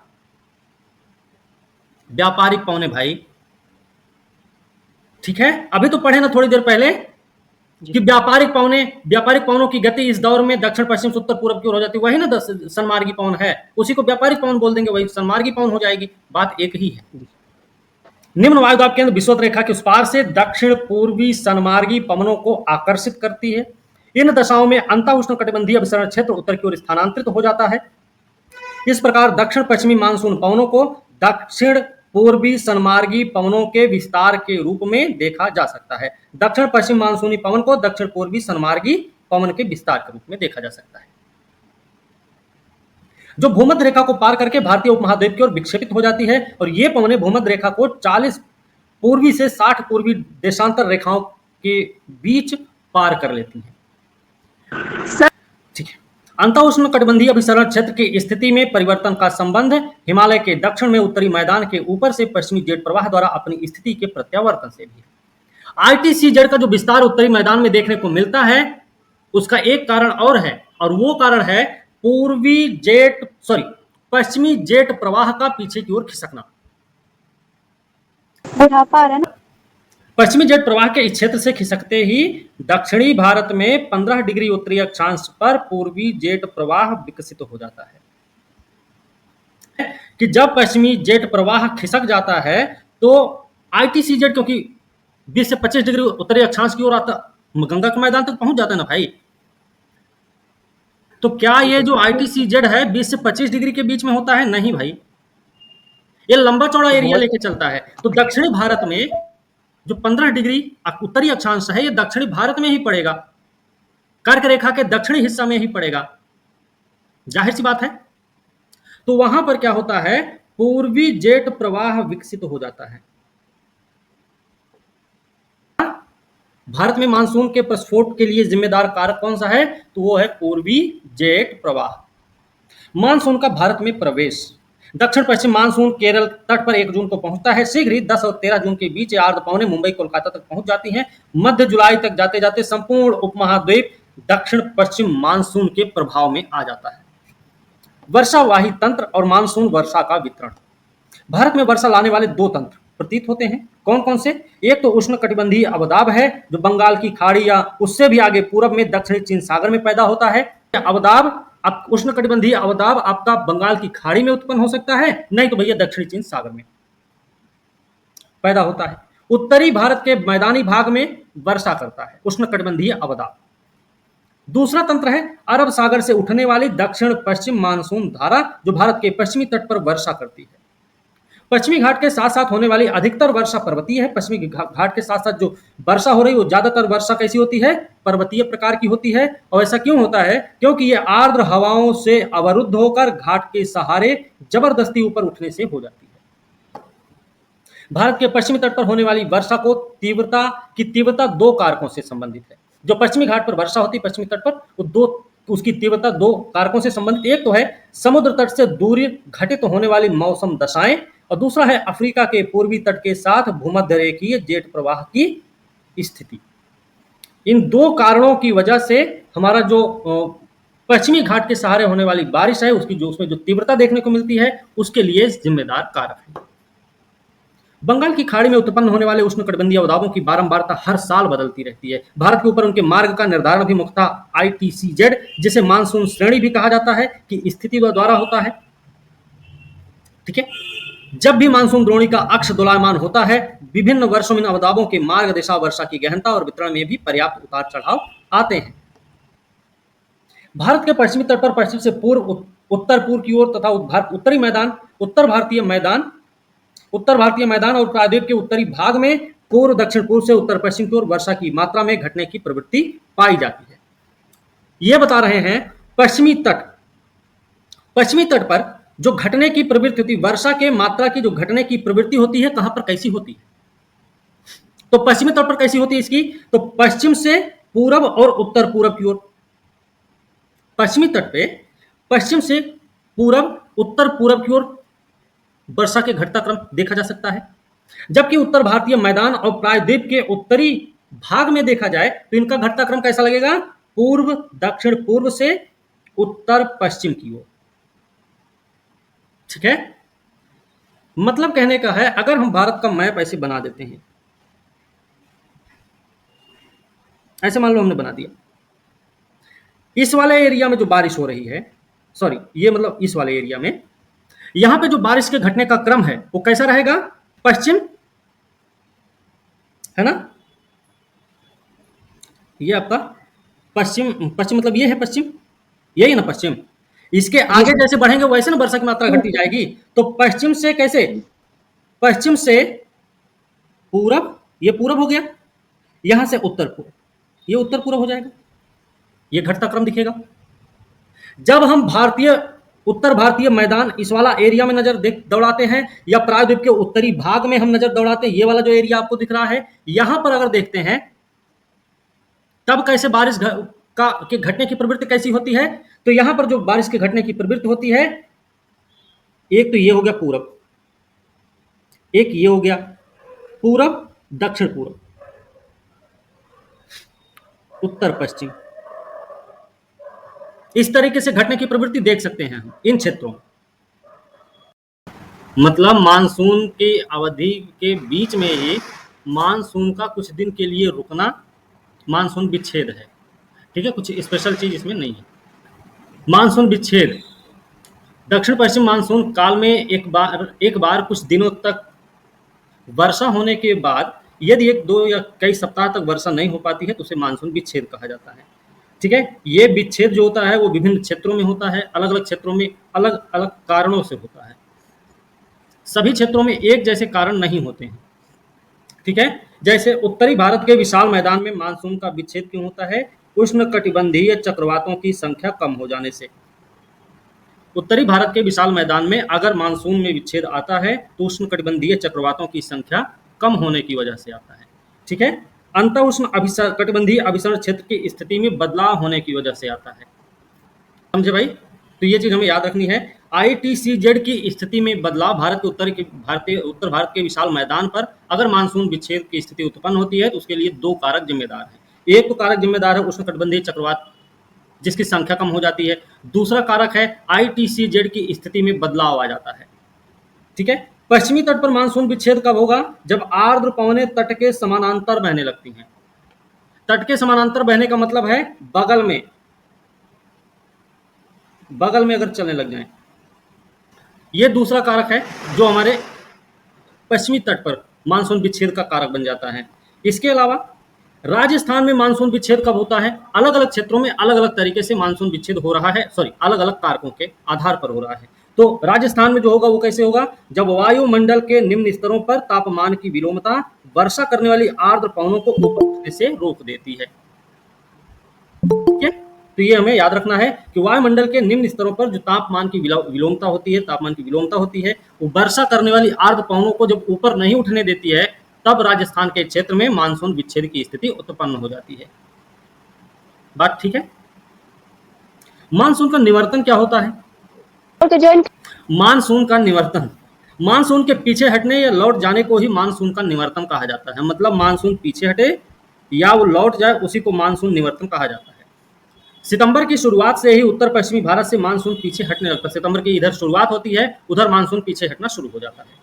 मध्य अक्टूबर तक ये दक्षिणी भारत को छोड़ शेष समस्त भारत से निवर्तित हो जाता है। मतलब सितंबर की शुरुआत में ये ठीक रहता है, लौटना शुरू करता है। अक्टूबर आते आते क्या हो जाता है? ये पूरे भारत को, दक्षिणी भारत को छोड़ दिया जाए, बाकी पूरे भारत से ये वापस हो लेता है। लौटते हुए मानसून पवनें बंगाल की खाड़ी से जलवाष्प ग्रहण कर लेती हैं, फिर उत्तर पूर्वी मानसून के रूप में तमिलनाडु में वर्षा करती हैं। ऋतुओं की लय, भारत की जलवायु दशाओं को उसके वार्षिक ऋतु चक्र के माध्यम से सबसे ढंग से व्यक्त किया जा सकता है। मौसम वैज्ञानिक इसको 4 ऋतुओं में बांटते हैं। इसमें एक है शीत, दूसरी ग्रीष्म, तीसरा दक्षिण पश्चिम मानसून, चौथा मानसून के निवर्तन की ऋतु। मानसून के निवर्तन की ऋतु का मतलब क्या है? कि मानसून वापस हुआ है, लौट गया है। शीत ऋतु क्या है? तापमान, आमतौर पर उत्तरी भारत में शीत ऋतु नवंबर के मध्य से शुरू होती है। उत्तरी मैदान में जनवरी फरवरी सर्वाधिक ठंडे महीने होते हैं। कब? जनवरी और फरवरी। इस समय उत्तरी भारत के अधिकांश भागों में औसत दैनिक तापमान 21 डिग्री सेल्सियस से कम रहता है। रात्रि का तापमान काफी कम हो जाता है, जो पंजाब राजस्थान में हिमांक से भी नीचे चला जाता है। पंजाब और राजस्थान में हिमांक से नीचे रहता है। बाकी देखा जाए उत्तरी भारत के ज्यादातर भागों में तो औसत एवरेज के हिसाब से देखा जाए तो 21 डिग्री सेल्सियस से कम ही रहता है। चलिए, इस ऋतु में उत्तरी भारत में अधिक ठंड पड़ने के 3 मुख्य कारण हैं। वो 3 मुख्य कारण कौन से हैं? पंजाब, हरियाणा, राजस्थान जैसे राज्य समुद्र के समकारी प्रभाव से दूर होते हैं। मतलब समुद्र के समकारी प्रभाव से दूर स्थित होना एक इसका कारण है कि ठंड इतनी क्यों पड़ती है। तो उत्तरी भारत में ठंड अधिक पड़ने का एक कारण तो ये समझ में आया कि समुद्र के समकारी प्रभाव से दूर स्थित होना पहला कारण हो गया, समकारी मतलब समान। ठीक है। कारण महाद्वीपीय जलवायु का अनुभव किया जाता है, पहला कारण हो गया। दूसरा कारण है निकटवर्ती हिमालय की श्रेणियों में हिमपात, दूसरा कारण हो गया हिमपात। शीतलहर की स्थिति उत्पन्न हो जाती है, हिमपात की वजह से शीतलहर आने लगता है। तीसरा कारण है फरवरी के आसपास कैस्पियन सागर और तुर्कमेनिस्तान की ठंडी पवनें उत्तरी भारत में शीतलहर ला देती हैं। तो ये 3 कारण हैं, 3 कारण हमको पता होने चाहिए। पहला, समुद्र के समकारी प्रभाव से दूर स्थित होना। दूसरा है हिमालय के क्षेत्रों में हिमपात का होना। तीसरा क्या है, कैस्पियन और तुर्कमेनिस्तान की ठंडी हवाओं के द्वारा शीतलहर को लेकर आना। ठीक है, ये 3 कारण हैं। मानसून को समझना। मानसून का स्वभाव और रचना तंत्र संसार के विभिन्न भागों में स्थल, महासागर, ऊपरी वायुमंडल से एकत्रित मौसम संबंधी आंकड़ों के आधार पर समझा जाता है। पूर्वी प्रशांत महासागर में स्थित फ्रेंच पोलिनेशिया के ताहिती तथा हिंद महासागर में ऑस्ट्रेलिया के पूर्वी भाग में स्थित पोर्ट डार्विन के बीच पाए जाने वाले वायुदाब का अंतर मापकर मानसून की तीव्रता के बारे में पूर्वानुमान लगाया जाता है। ठीक है, तो मानसून को अगर समझना है तो पूर्वी प्रशांत महासागर में जो फ्रेंच पोलिनेशिया है उसका एक स्थान है ताहिती, उस ताहिती और हिंद महासागर में ऑस्ट्रेलिया के जो पूर्वी भाग में है पोर्ट डार्विन, इन दोनों के बीच पाए जाने वाले वायुदाब के अंतर के आधार पर मापा जाता है। ठीक है, प्रायद्वीपीय भारत में कोई निश्चित शीत ऋतु नहीं होती, ये बात हमें याद रखनी है। तटीय भागों में भी समुद्र के समकारी प्रभाव, भूमध्य रेखा की निकटता के कारण ऋतु के अनुसार तापमान के वितरण प्रतिरूप में शायद ही कोई बदलाव आता हो। अगर ऋतुओं के अनुसार तापमान के वितरण में दक्षिणी भारत में कोई विशेष बदलाव नहीं देखने को मिलता है तो उसका कारण है भूमध्य रेखा के से निकटता और उसके साथ साथ समुद्र का समकारी प्रभाव। चलिए उदाहरणतः तिरुवनंतपुरम में जनवरी का माध्य अधिकतम तापमान 31 डिग्री सेल्सियस तक रहता है, जबकि जून में यह 29.5 डिग्री सेल्सियस होता है, मतलब 1.5 डिग्री का अंतर है। दक्षिण भारत की बात हो रही है, तिरुवनंतपुरम की बात हो रही है। पश्चिमी घाट की पहाड़ियों पर तापमान अपेक्षाकृत कम होता है। वायुदाब तथा पवनों की बात करें, दिसंबर के अंत तक शीत ऋतु में ही पढ़ रहे हैं भाई, ये हमें याद रखना है। ठीक है, शीत ऋतु में ही पढ़ रहे हैं, तापमान हमने पढ़ लिया है, अब पढ़ रहे हैं वायुदाब और पवनें। शीत ऋतु में वायुदाब और पवनों की क्या स्थिति होती है। दिसंबर के अंत तक, मतलब लगभग 22 दिसंबर की बात है, सूर्य दक्षिणी गोलार्ध में मकर रेखा पर सीधा चमकता है। इस ऋतु में मौसम की विशेषता उत्तरी मैदान में एक क्षीण उच्च वायुदाब का विकसित होना है। ये जो सूर्य का दक्षिणायन होने पर मकर रेखा पर सीधा चमकने की एक स्थिति है, वो उत्तरी भारत में एक उच्च वायुदाब क्षेत्र के विकसित होने में महत्वपूर्ण भूमिका निभाता है।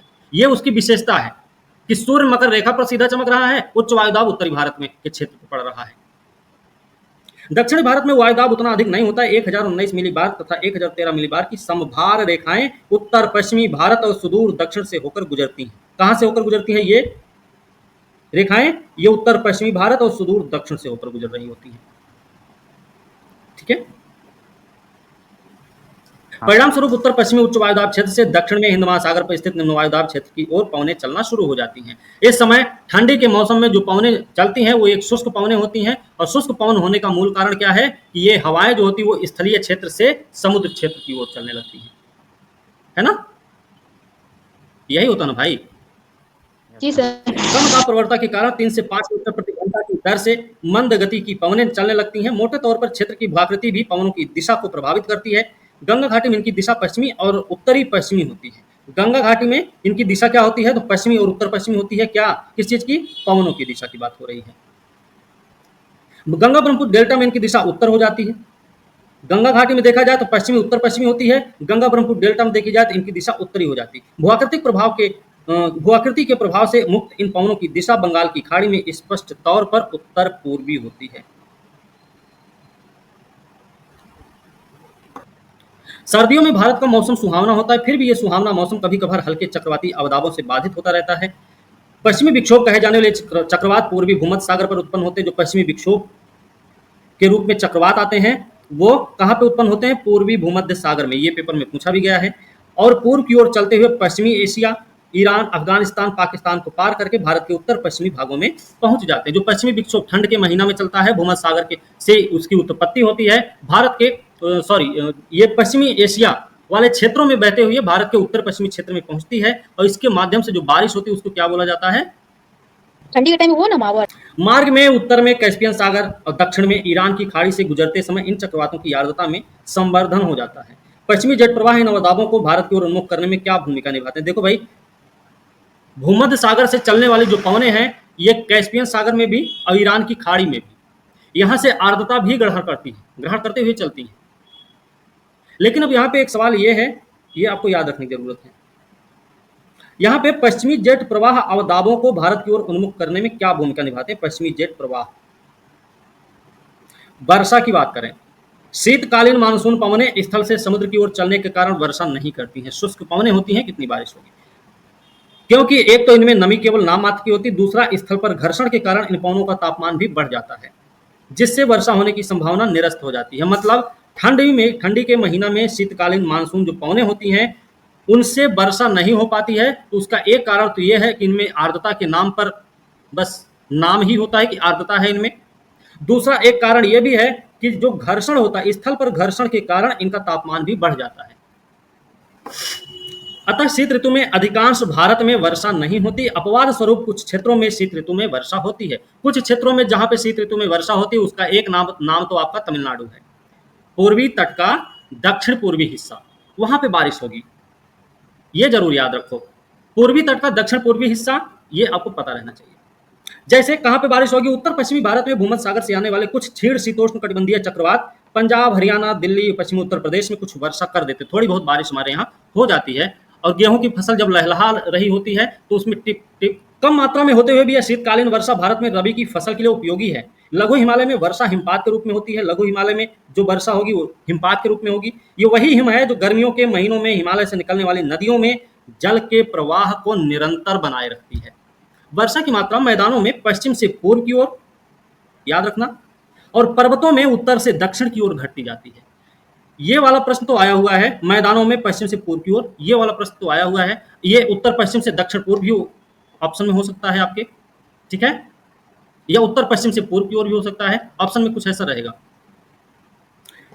दिल्ली में सर्दियों की औसत वर्षा 53 मिलीमीटर है। पंजाब बिहार के बीच में वर्षा 18 से 25 मिलीमीटर है। दूसरा क्या है, कभी कभी देश के मध्य भाग और दक्षिणी प्रायद्वीप के उत्तरी भागों में भी कुछ शीतकालीन वर्षा हो जाती है, ठीक है ना, ये मध्य भाग और दक्षिणी प्रायद्वीप के उत्तरी भाग में।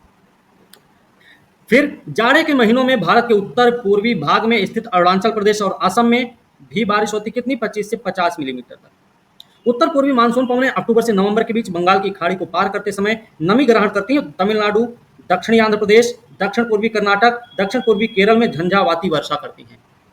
तो एक बात ये भी पता होनी चाहिए कि जो उत्तर पूर्वी मानसून है वो अक्टूबर नवंबर के महीना में बंगाल की खाड़ी से जो आर्द्रता ग्रहण करते हैं, वो कहां कहां बारिश करते हैं, कौन कौन से क्षेत्रों में बारिश करते हैं? तो बारिश के लिए जिम्मेदार है दक्षिणी आंध्र प्रदेश वाले एरिया में, दक्षिण पूर्वी कर्नाटक के एरिया में, दक्षिण पूर्वी केरल में और दक्षिणी आंध्र प्रदेश के तमिलनाडु के क्षेत्र में।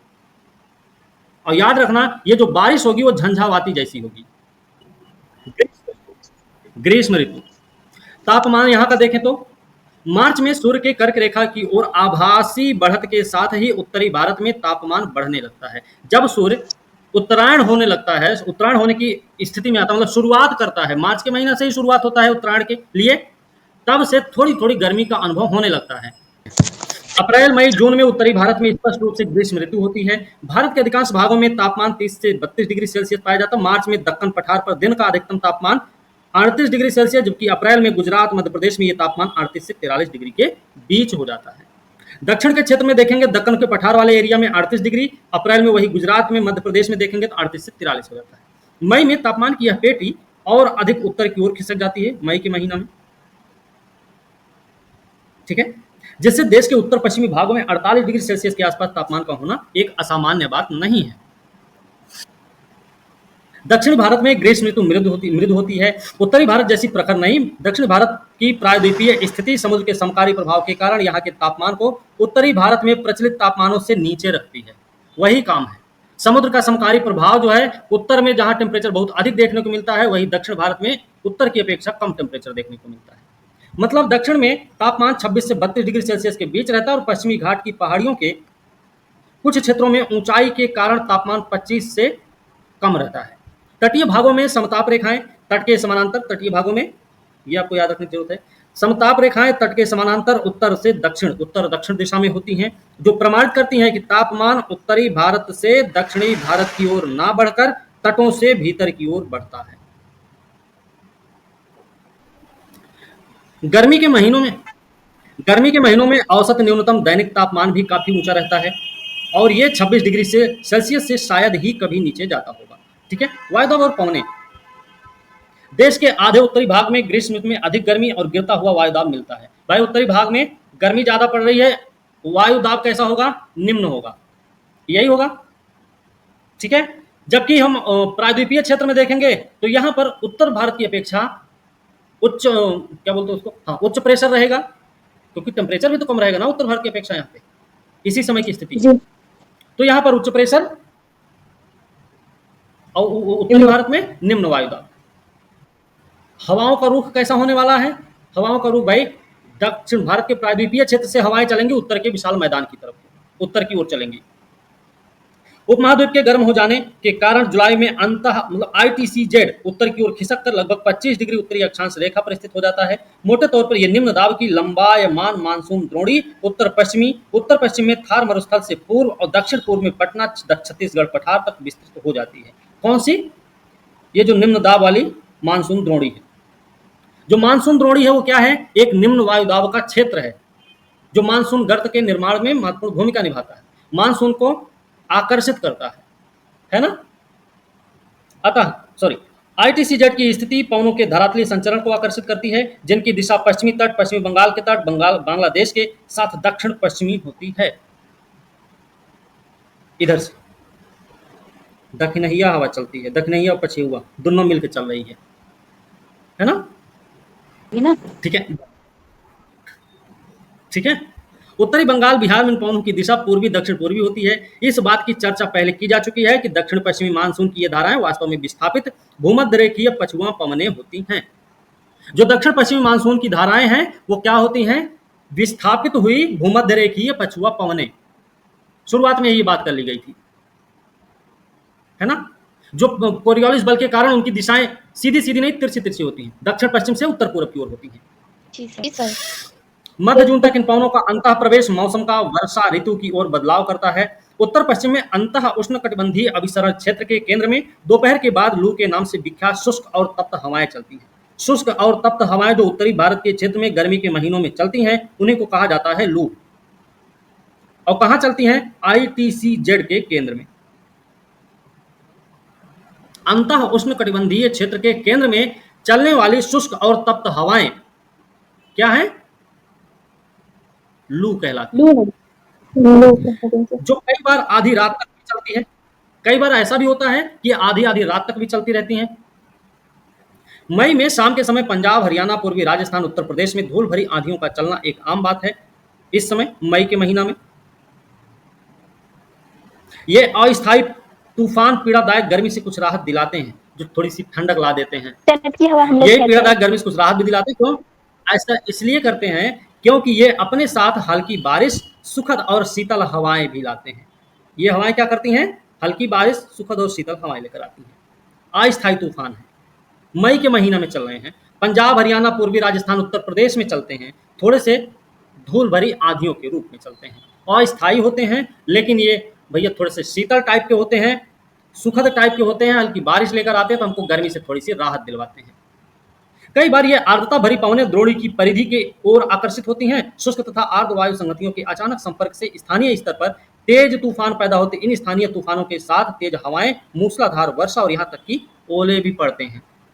ठीक है, ये हो गया। अच्छा, ग्रीष्म ऋतु में आने वाले कुछ प्रसिद्ध स्थानीय तूफान हैं जिन पे कई बार पेपर में प्रश्न पूछा भी जाता है, जैसे आम्र वर्षा। ग्रीष्म ऋतु के खत्म होते होते पूर्व मानसून बौछारें पड़ती हैं। ग्रीष्म ऋतु खत्म होते होते पूर्व मानसून का मतलब मानसून से पहले की जो बौछारें आ रही हैं उनकी बात हो रही है यहाँ पे। जो केरल और तटीय कर्नाटक में एक आम बात होती है। आम मतलब आम और खास वाली बात, मैंगो वाली बात ना समझना कोई। स्थानीय तौर पर इस तूफानी वर्षा को ही आम्र वर्षा कहते हैं क्योंकि ये आमों को जल्दी पकने में सहायता देती है, इसलिए ये आम्र वर्षा है। तो आम्र वर्षा केरल के तटीय क्षेत्रों में भी होती है और कर्नाटक वाले क्षेत्र में भी होती है। फूलों वाली बौछार दूसरी है। ये क्या होती है? ये केरल और निकटवर्ती कहवा उत्पादक क्षेत्रों में होती है।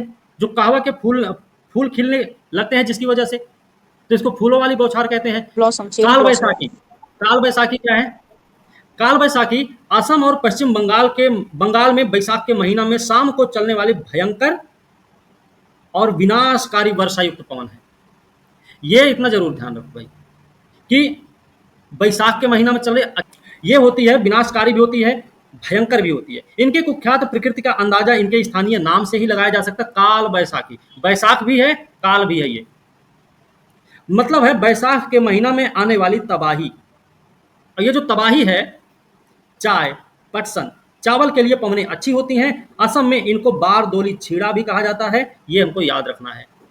एक आती है लू। लू क्या है फिर?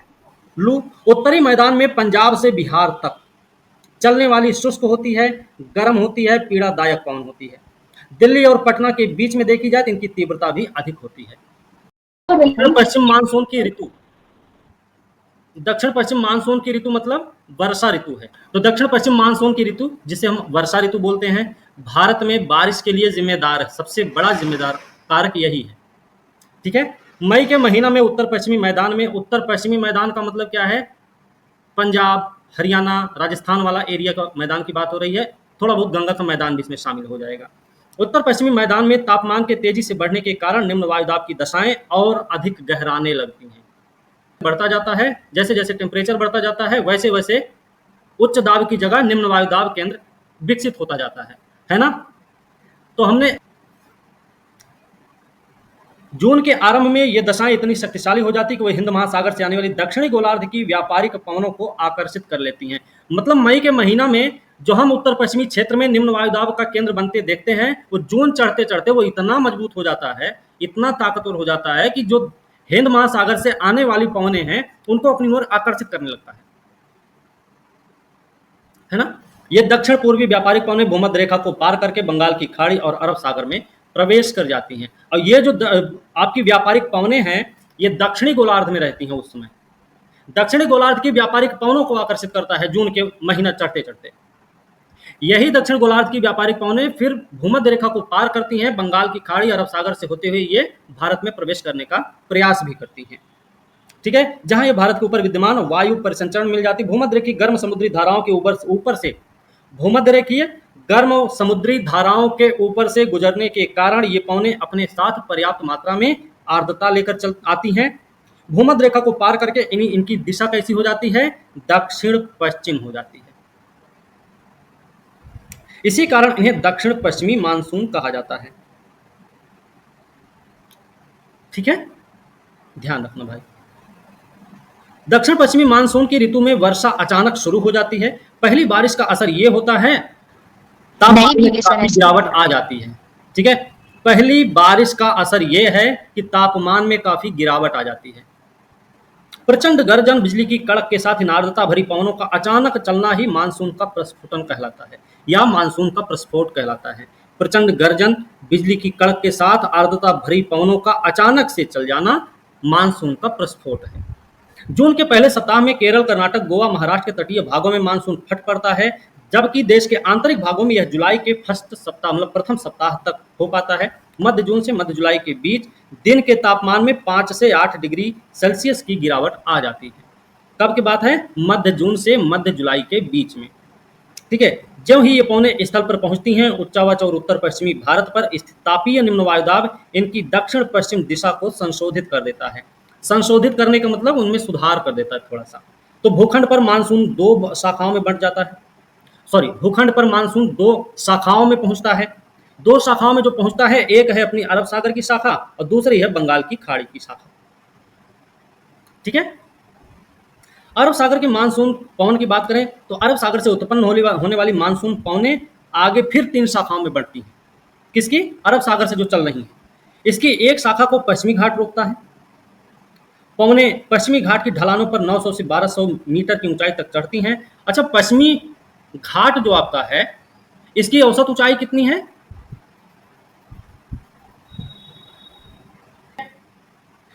मतलब 900 से 1200 मीटर की ऊंचाई तक चढ़ती है। अतः ये पवनें तत्काल ठंडी होकर सह्याद्री की पवनाभिमुखी ढाल तथा पश्चिमी तटीय मैदान पर 250 से 400 सेंटीमीटर के बीच बारिश कर देती है। कहां पे करती है? सह्याद्री की पवनाभिमुखी ढाल पर और पश्चिमी तटीय मैदान पर। सह्याद्री और हिमाद्री में कंफ्यूज नहीं होना है। ठीक है, यह भी बात हमको याद रखनी है। पश्चिमी घाट को पार करने के बाद ये पवनें नीचे उतरती हैं और गर्म होने लगती हैं। इससे इन पवनों की आर्द्रता में भी कमी आने लगी। जैसे इन्होंने पश्चिमी घाट को पार किया, ये पवनें सीधे नीचे उतरने लगी। भाई ऐसे चढ़ रही थी, पहुंच गई, अब यहाँ से तो उतरना है ना है इनको। उतरेंगे तो फिर क्या होगा, यहाँ पे इनकी आर्द्रता में कमी आएगी, ये पवनें जो है गर्म होना शुरू हो जाती है।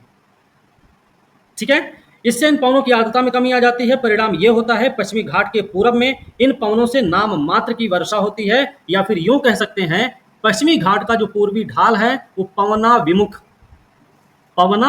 विमुख या वृष्टि छाया क्षेत्र में पड़ जाता है। ठीक है, तो ये हमें याद रखना है। मतलब जो पश्चिमी घाट का पूर्वी ढाल है वो पवनों से नाम मात्र की वर्षा होती है, या फिर यूं कहें कि कम वर्षा का यह क्षेत्र वृष्टि छाया क्षेत्र कहलाता है।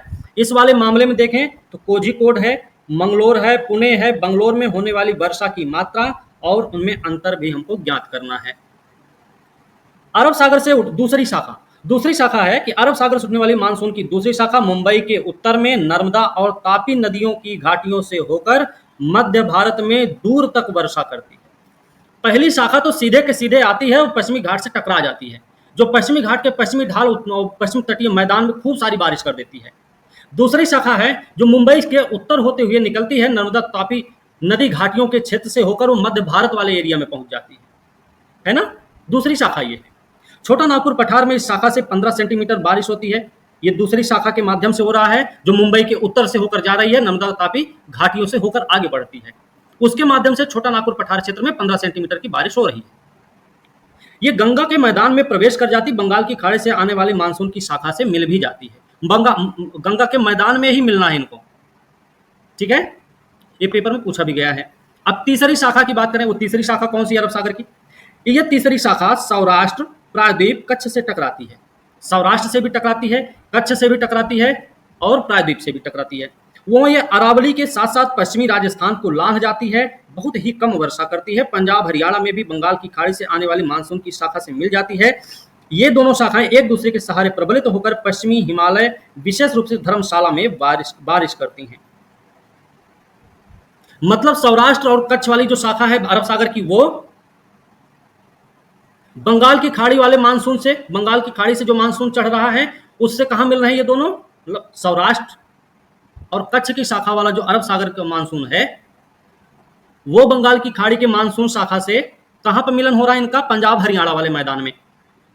बात क्लियर हुई?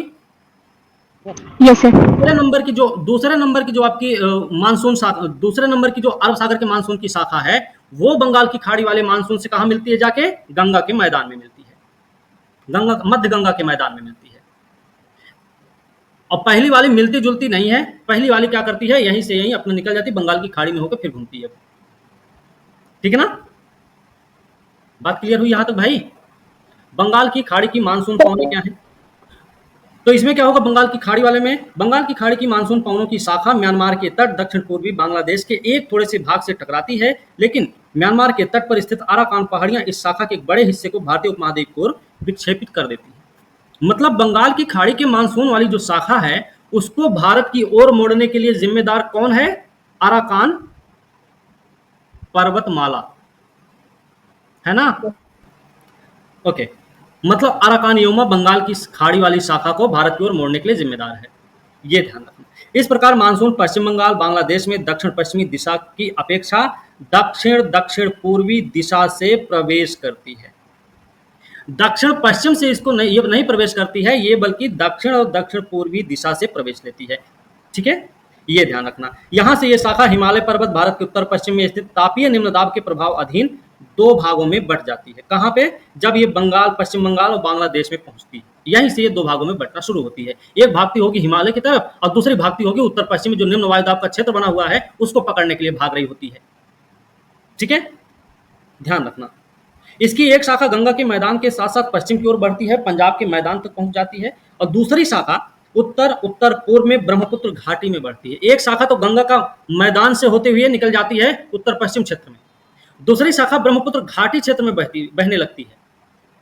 बंगाल की खाड़ी की शाखा की बात कर रहे हैं हम, ध्यान रखना। ठीक है, ये शाखा वहां विस्तृत क्षेत्रों में वर्षा करती है। इसकी एक शाखा उपशाखा है जो मेघालय में गारो खासी की पहाड़ियों से टकराती है और खासी पहाड़ियों के शिखर पर स्थित मौसिनराम विश्व की सर्वाधिक औसत वार्षिक वर्षा प्राप्त करता है। यहाँ यह जानना महत्वपूर्ण है कि तमिलनाडु तट वर्षा ऋतु में शुष्क क्यों रह जाता है। इसके लिए 2 कारक उत्तरदायी हैं। कौन कौन से 2 कारक उत्तरदायी? अब बात यह है ना कि जो तमिलनाडु वाला एरिया है वो शुष्क क्यों रह जाता है, तो वो 2 कारण क्या है भाई? 2 कारक में पहला कारक है कि तमिलनाडु जो तट है वो बंगाल की खाड़ी वाली शाखा के समानांतर पड़ जाता है। हाँ, समानांतर ही पड़ जाता, सॉरी, ठीक है, सॉरी। तो तमिलनाडु का तट बंगाल की खाड़ी वाली शाखा के समानांतर पड़ जाता है, इसलिए तमिलनाडु का जो तट वाला क्षेत्र है वो शुष्क रह जाता है। पहला कारक ये हो गया। दूसरा कारक, ये दक्षिण पश्चिमी मानसून की अरब सागर शाखा के वृष्टि छाया क्षेत्र में पड़ता है। पहला तो बंगाल की खाड़ी वाली शाखा के समानांतर पड़ जाता है तो उसको कोई दिक्कत नहीं भाई, बारिश नहीं हो पाएगी। अरे आपके बराबर में कोई गाड़ी वाला चल रहा है, क्या दिक्कत है आपको, है ना। और दूसरा कारक ये है क्योंकि भाई दक्षिण पश्चिम मानसून की जो अरब सागर वाली शाखा का जो मानसून है उसके वृष्टि छाया क्षेत्र में पड़ जाता है, इस वजह से यहाँ पे बारिश नहीं हो पाती, इसलिए शुष्क रह जाता है। अब बात करें मानसून वर्षा की विशेषता क्या होती है। दक्षिण पश्चिम मानसून से प्राप्त होने वाली वर्षा एक मौसमी वर्षा है और जून से सितंबर के दौरान होती है। दूसरा क्या है? दूसरा है मानसून वर्षा मुख्य रूप से उच्चावच अथवा भूआकृति द्वारा नियंत्रित होती है। जो मानसून वर्षा है वो किससे नियंत्रित हो रही है, या फिर बोले तो भूआकृति से नियंत्रित होती है, या फिर बोल दें उच्चावच के द्वारा नियंत्रित होती है। भाई पहाड़ के रूप में आप देखेंगे पश्चिमी तट भी एक पहाड़ के रूप में ही स्थित है, उधर अरावली देखेंगे वो भी पहाड़ के रूप में स्थित है, लेकिन ये पश्चिमी घाट से टकरा के रुक जाती है, वहां बारिश करने के लिए मजबूर हो जाती है, जबकि अरावली पर्वत को ऐसे खेलते कूदते पार करती है जैसे लगता है कोई बच्चा है वो गेंद का पीछा करते करते भाग गया उस पार, कोई प्रभाव ही नहीं पड़ता हवा पे। बात समझे? तो मानसून वर्षा मुख्य रूप से उच्चावच या भूआकृति द्वारा नियंत्रित होती है। उदाहरण के तौर पर पश्चिमी घाट की पवनाभिमुखी ढाल 250 सेंटीमीटर से अधिक वर्षा दर्ज करती है। इसी प्रकार उत्तर पूर्वी राज्यों में होने वाली भारी वर्षा के लिए भी वहां की पहाड़ियां और पूर्वी हिमालय जिम्मेदार है। एक तो हमने देख लिया मौसमी होती है, दूसरा हमने देखा यह उच्चावच और भूआकृति द्वारा नियंत्रित होती है। उच्चावच भूआकृति द्वारा नियंत्रित होती है। तीसरा क्या है? समुद्र से बढ़ती दूरी भी इसके लिए जिम्मेदार होती है। समुद्र से जैसे जैसे दूरी बढ़ती जाती है मानसून वर्षा में घटने की प्रवृत्ति भी देखने को मिलती है हमें। दक्षिण पश्चिम मानसून अवधि में कोलकाता में 119 सेंटीमीटर, पटना में गए थे 105, इलाहाबाद पहुंचे 76, दिल्ली में गए तो 56 सेंटीमीटर बारिश मिलेगी हमको। इसके अलावा अगली क्या विशेषता हो सकती है इसकी? किसी एक समय में मानसून वर्षा कुछ दिनों के आर्द्र दौरों में आती है। किसी एक समय में मानसून वर्षा कुछ दिनों के आर्द्र दौरों में आती है।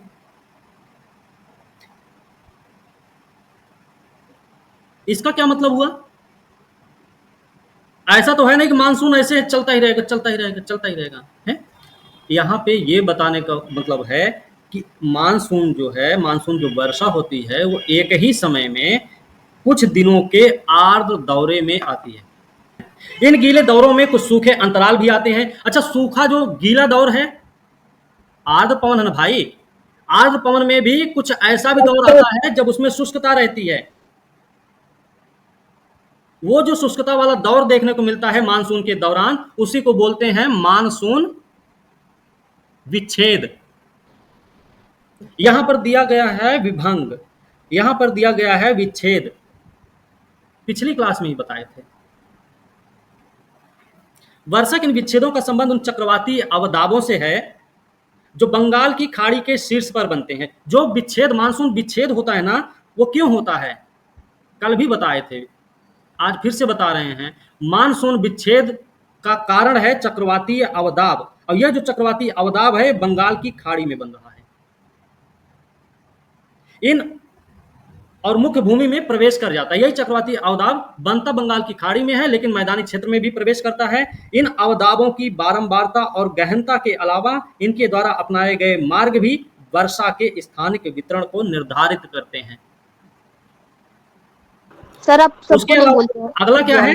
ग्रीष्मकालीन वर्षा मूसलाधार होती। तो ग्रीष्मकालीन जो वर्षा होती है वो भाई मूसलाधार होती है, ये भी एक विशेषता है इसकी। तो देखो इतनी विशेषता देखे, एक तो मौसमी, दूसरा उच्चावच भूआकृति द्वारा निर्धारित, तीसरा हमने देखा समुद्र से बढ़ती दूरी, चौथा हमने देखा भाई एक समय में आर्द्र दौरों का होना, पांचवा फिर ग्रीष्मकालीन, मतलब ये जो वर्षा होती है मूसलाधार होती है, पांचवी विशेषता इसकी। तो ग्रीष्मकालीन जो वर्षा है मानसून वर्षा की विशेषता हम सब देख रहे थे। कौन कौन सी विशेषता देखी थी हम लोगों ने? मौसमी देखा हमने, एक उच्चावच और भू-आकृति द्वारा नियंत्रित होने वाली होती है, ये हमने देखा। समुद्र से बढ़ती दूरी के अनुसार इसमें घटने की प्रवृत्ति देखी जाती है, ये भी हमने देखा है। मानसून वर्षा जो होती है कुछ दिनों के आर्द्र दौरों में ही आती है, ये भी हमने पढ़ रखा है। ग्रीष्मकालीन वर्षा जो होती है वो मूसलाधार होती है, जिससे बहुत सा पानी बह जाता है और मिट्टी का अपरदन होता है। ठीक है, मूसलाधार होती है। उसके बाद भारत की कृषि प्रधान अर्थव्यवस्था में मानसून का अत्यधिक महत्व है, क्योंकि देश में होने वाली कुल वर्षा का 3/4 भाग दक्षिण पश्चिम मानसून की ऋतु में प्राप्त होता है। तो कृषि, भारतीय कृषि के लिए भी जरूरी है। मानसून वर्षा का स्थानिक वितरण भी असमान है, तो इसके स्थानिक वितरण जो है वो भी इसकी विशेषता है ना, जो 12 सेंटीमीटर से 250 सेंटीमीटर से अधिक वर्षा के रूप में पाया जाता है। फिर कई बार पूरे देश में या इसके एक भाग में वर्षा की शुरुआत काफी देर से होती है, तो ये भी, तो कुछ इतनी विशेषताएं हैं इसकी भारतीय मानसून की, है ना। तो ये थोड़ा सा देख लीजिएगा। एक और है, कई बार वर्षा सामान्य समय से पहले समाप्त हो जाती है, सामान्य समय से पहले समाप्त होने वाली भी ये वर्षा है। इससे खड़ी फसलों को तो नुकसान पहुंचता ही है, शीतकालीन फसलों को बोने में भी कठिनाई आती है। मानसून के निवर्तन की ऋतु, ये क्या होती है? अक्टूबर और नवंबर के महीनों को मानसून के निवर्तन की ऋतु कहा जाता है, मतलब मानसून के वापसी का समय है ये वाला, है ना। सितंबर के अंत में सूर्य के दक्षिणायन होने की स्थिति में गंगा के मैदान पर निम्न वायुदाब की जो द्रोणी है वो दक्षिण की ओर खिसकना शुरू हो जाती है। मतलब जैसे जैसे सूर्य सितंबर के महीना में दक्षिणायन होना शुरू होता है, वैसे वैसे उत्तरी मैदान में जो हम निम्न वायुदाब का केंद्र देखते हैं गर्मी के महीना में, जून में, मई में, अप्रैल में, वो भी अब दक्षिण की ओर खिसकना शुरू कर देता है। इससे दक्षिण पश्चिम मानसून कमजोर भी पड़ने लगता है, मानसून भी कमजोर पड़ने लगता है। और मानसून सितंबर के पहले सप्ताह में पश्चिमी राजस्थान से लौटता है। इस महीने के अंत तक मानसून राजस्थान, गुजरात, पश्चिमी गंगा मैदान, मध्यवर्ती उच्च भूमियों से लौट चुकी होती है। सितंबर में ही मानसून के लौटने की शुरुआत होती है ना। जिसके पीछे का मूल कारण क्या है? सूर्य का दक्षिणायन होना। सूर्य के दक्षिणायन होने से उत्तर भारत में जो विकसित निम्न वायुदाब केंद्र होता है वो दक्षिण की ओर खिसकना शुरू हो जाता है। अक्टूबर के शुरुआत में बंगाल की खाड़ी के उत्तरी भाग में स्थित हो जाता है। अक्टूबर जब आता है तब ये बंगाल की खाड़ी के उत्तरी सिरे पर आपको देखने को मिल जाएगा। नवंबर के शुरू में ये कर्नाटक और तमिलनाडु की ओर बढ़ जाता है। मतलब अक्टूबर की शुरुआत में तो बंगाल की खाड़ी के उत्तरी भाग में नजर आएगा, नवंबर के महीना में ये कर्नाटक और तमिलनाडु की ओर बढ़ जाता है। दिसंबर के मध्य तक निम्न वायुदाब का केंद्र प्रायद्वीप से पूरी तरह से हट चुका होता है। ठीक है, मतलब सितंबर से इसकी शुरुआत होती है हटने की, और इसे टाइम कितना लेता है? ये पूरा दिसंबर का मध्य तक का पूरा समय लगता है, ये जब प्रायद्वीप से पूरी तरह से हट जाता है। मानसून के निवर्तन की ऋतु में आकाश स्वच्छ हो जाता है, तापमान बढ़ने लगता है, जमीन में अभी भी नमी होती है, उच्च तापमान आर्द्रता की दशाओं से मौसम कष्टकारी होता है। उमस आपने सुना होगा, है ना। बिना बादल के थोड़ी ना होती है सर। जमीन में अभी भी नमी होती है, उच्च तापमान आर्द्रता की दशा में मौसम कष्टकारी होता है। आमतौर पर इसे कार्तिक मास की ऊष्मा कहा जाता है। अक्टूबर महीना के उत्तरार्ध में तापमान तेजी से गिरने लगता है।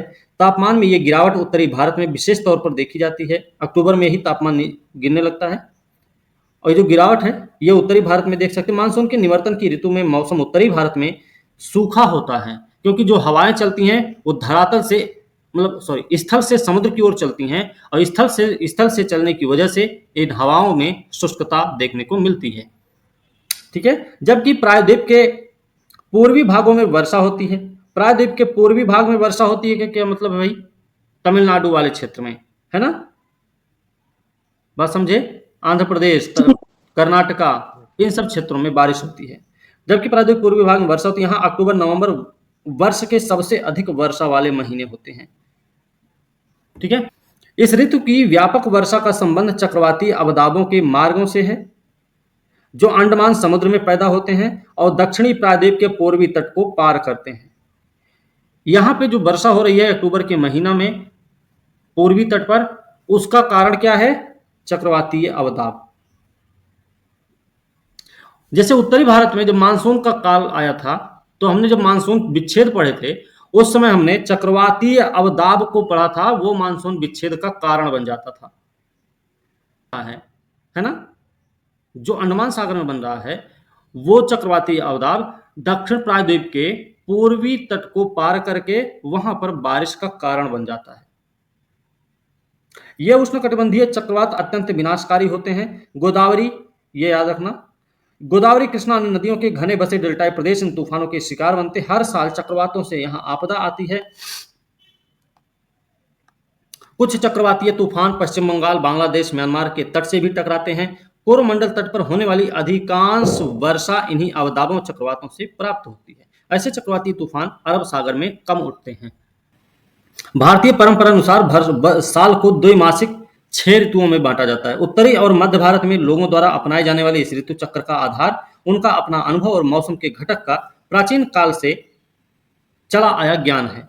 लेकिन ऋतुओं की यह अव्यवस्था दक्षिण भारत के ऋतुओं से मेल नहीं खाती है, जहां ऋतुओं में थोड़ी सी भिन्नता देखने को मिलती है।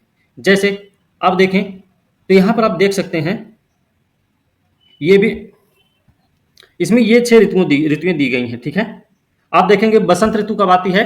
चैत और बैसाख के महीना में आती है, मतलब मार्च और अप्रैल में। भारतीय कैलेंडर के अनुसार चैत बैसाख का महीना है। ग्रेगोरियन कैलेंडर में देखा जाए तो मार्च अप्रैल में आता है। ग्रीष्म ऋतु जेठ और आषाढ़ का महीना है भारतीय कैलेंडर में, जबकि ग्रेगोरियन कैलेंडर में ये मई जून का महीना होता है। वर्षा देखें तो श्रावण और भाद्र, जो भाद्रपद होता है उसमें होता है, और ग्रेगोरियन कैलेंडर में देखा जाती है जुलाई अगस्त का महीना है। शरद ऋतु अश्विन और कार्तिक है।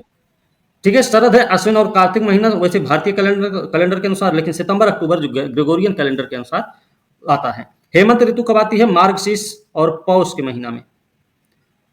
अगहन और पूस, गंवी भाषा में अगहन और पूस के महीना में, मतलब नवंबर और दिसंबर में।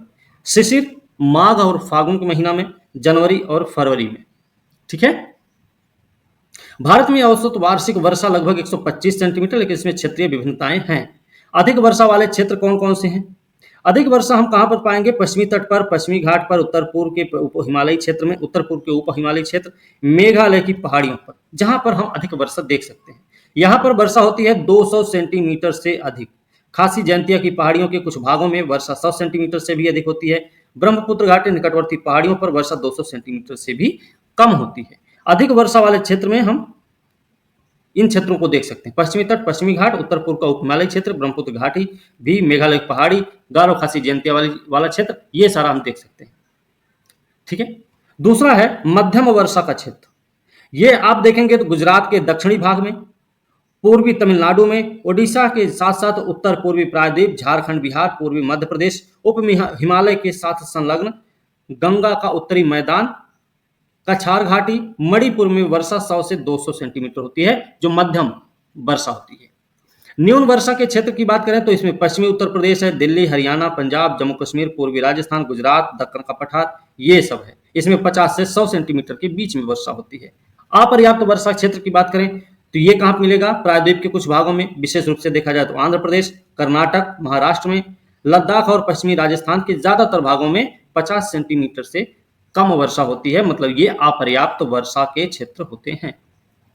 ठीक है, तो उच्च वर्षा का क्षेत्र, अधिकतम वर्षा का क्षेत्र है ना, मध्यम, न्यून, अपर्याप्त। हिमपात हिमालयी क्षेत्रों तक सीमित रहता है, ये बात आपको याद रखनी होगी। हिमपात हिमालयी क्षेत्र तक ही सीमित रहता है। वर्षा की परिवर्तिता, भारत की वर्षा का एक विशिष्ट लक्षण उसकी परिवर्तिता है। भारत की वर्षा का एक विशिष्ट लक्षण उसकी परिवर्तिता है। वर्षा की परिवर्तिता को अभिकलित निम्नलिखित सूत्रों से व्यक्त किया जा सकता है इस तरीके से: विचलन गुणांक बराबर मानक विचलन बटा माध्य गुणे 100, ऐसे करके। ठीक है, परिवर्तिता क्या होता है? विचरण गुणांक का मान वर्षा के माध्य मान से हुए विचलन को दिखाता है। कुछ स्थानों की वार्षिक वर्षा में 20 से 50% तक विचलन हो जाता है। विचरण गुणांक के मान भारत में वर्षा की परिवर्तिता को प्रदर्शित करते हैं। ठीक है, 25% से कम परिवर्तनता पश्चिमी तट में देखने को मिलेगी। पश्चिमी घाट, उत्तर पूर्वी प्रायद्वीप, गंगा पूर्वी मैदान, उत्तर पूर्वी भारत, उत्तराखंड, हिमाचल प्रदेश, जम्मू कश्मीर के दक्षिण पश्चिमी भाग में पाई जाती है। इन क्षेत्रों में वार्षिक वर्षा 100 सेंटीमीटर से अधिक होती है। 50% से अधिक जो परिवर्तितता देखने को मिलती है वो राजस्थान के पश्चिमी भाग में, जम्मू कश्मीर के उत्तरी भाग में, दक्कन के पठार के आंतरिक भागों में देखने को मिलती है। मतलब यहाँ पर जो वार्षिक वर्षा होती है वो 50 सेंटीमीटर से कम होती है। चलिए, भारत के शेष भागों में परिवर्तनता 25 से 50 तक रहती है। इन क्षेत्रों में वार्षिक वर्षा 50 से 100 सेंटीमीटर के बीच में होती है। भारत के जलवायु प्रदेश की भी बात कर लेते हैं। भारत की जलवायु कैसी है भाई? मानसून प्रकार की है, तथापि मौसम के तत्वों के मेल से अनेक क्षेत्रीय विभिन्नताएं प्रदर्शित होती हैं। यही विभिन्नताएं जलवायु के उप प्रकारों में देखी जा सकती हैं। इसी आधार पर जलवायु प्रदेश पहचाने जा सकते हैं। ठीक है, किस आधार पे? जो विभिन्नताएं हैं, कौन सी? क्षेत्रीय विभिन्नताएं। क्षेत्रीय विभिन्नताएं जलवायु के उप प्रकारों में देखी जाती हैं और इसीलिए जलवायु प्रदेश भी हम ऐसे देख सकते हैं। एक जलवायु प्रदेश में जलवायु दशाओं की समरूपता होती है। जो एक जलवायु प्रदेश होता है वहां पर जलवायु दशाओं की समरूपता भी होती है, जो जलवायु के कारकों के संयुक्त प्रभाव से उत्पन्न होती है। तापमान और वर्षा जलवायु के दो महत्वपूर्ण तत्व हैं, ये आपको पता होना चाहिए। तापमान और वर्षा जलवायु के दो महत्वपूर्ण तत्व हैं जिन्हें जलवायु वर्गीकरण की सभी पद्धतियों में निर्णायक माना जाता है। तो आपसे ये पूछा जा सकता है कि जलवायु वर्गीकरण की सभी पद्धतियों में निर्णायक किसे माना जाता है? तो तापमान और वर्षा को माना जाता है। तथापि जलवायु का वर्गीकरण एक जटिल प्रक्रिया है। जलवायु के वर्गीकरण की कई सारी पद्धतियां हैं। कोपेन की पद्धति पर आधारित भारत की जलवायु के प्रमुख प्रकारों का वर्णन दिया गया है।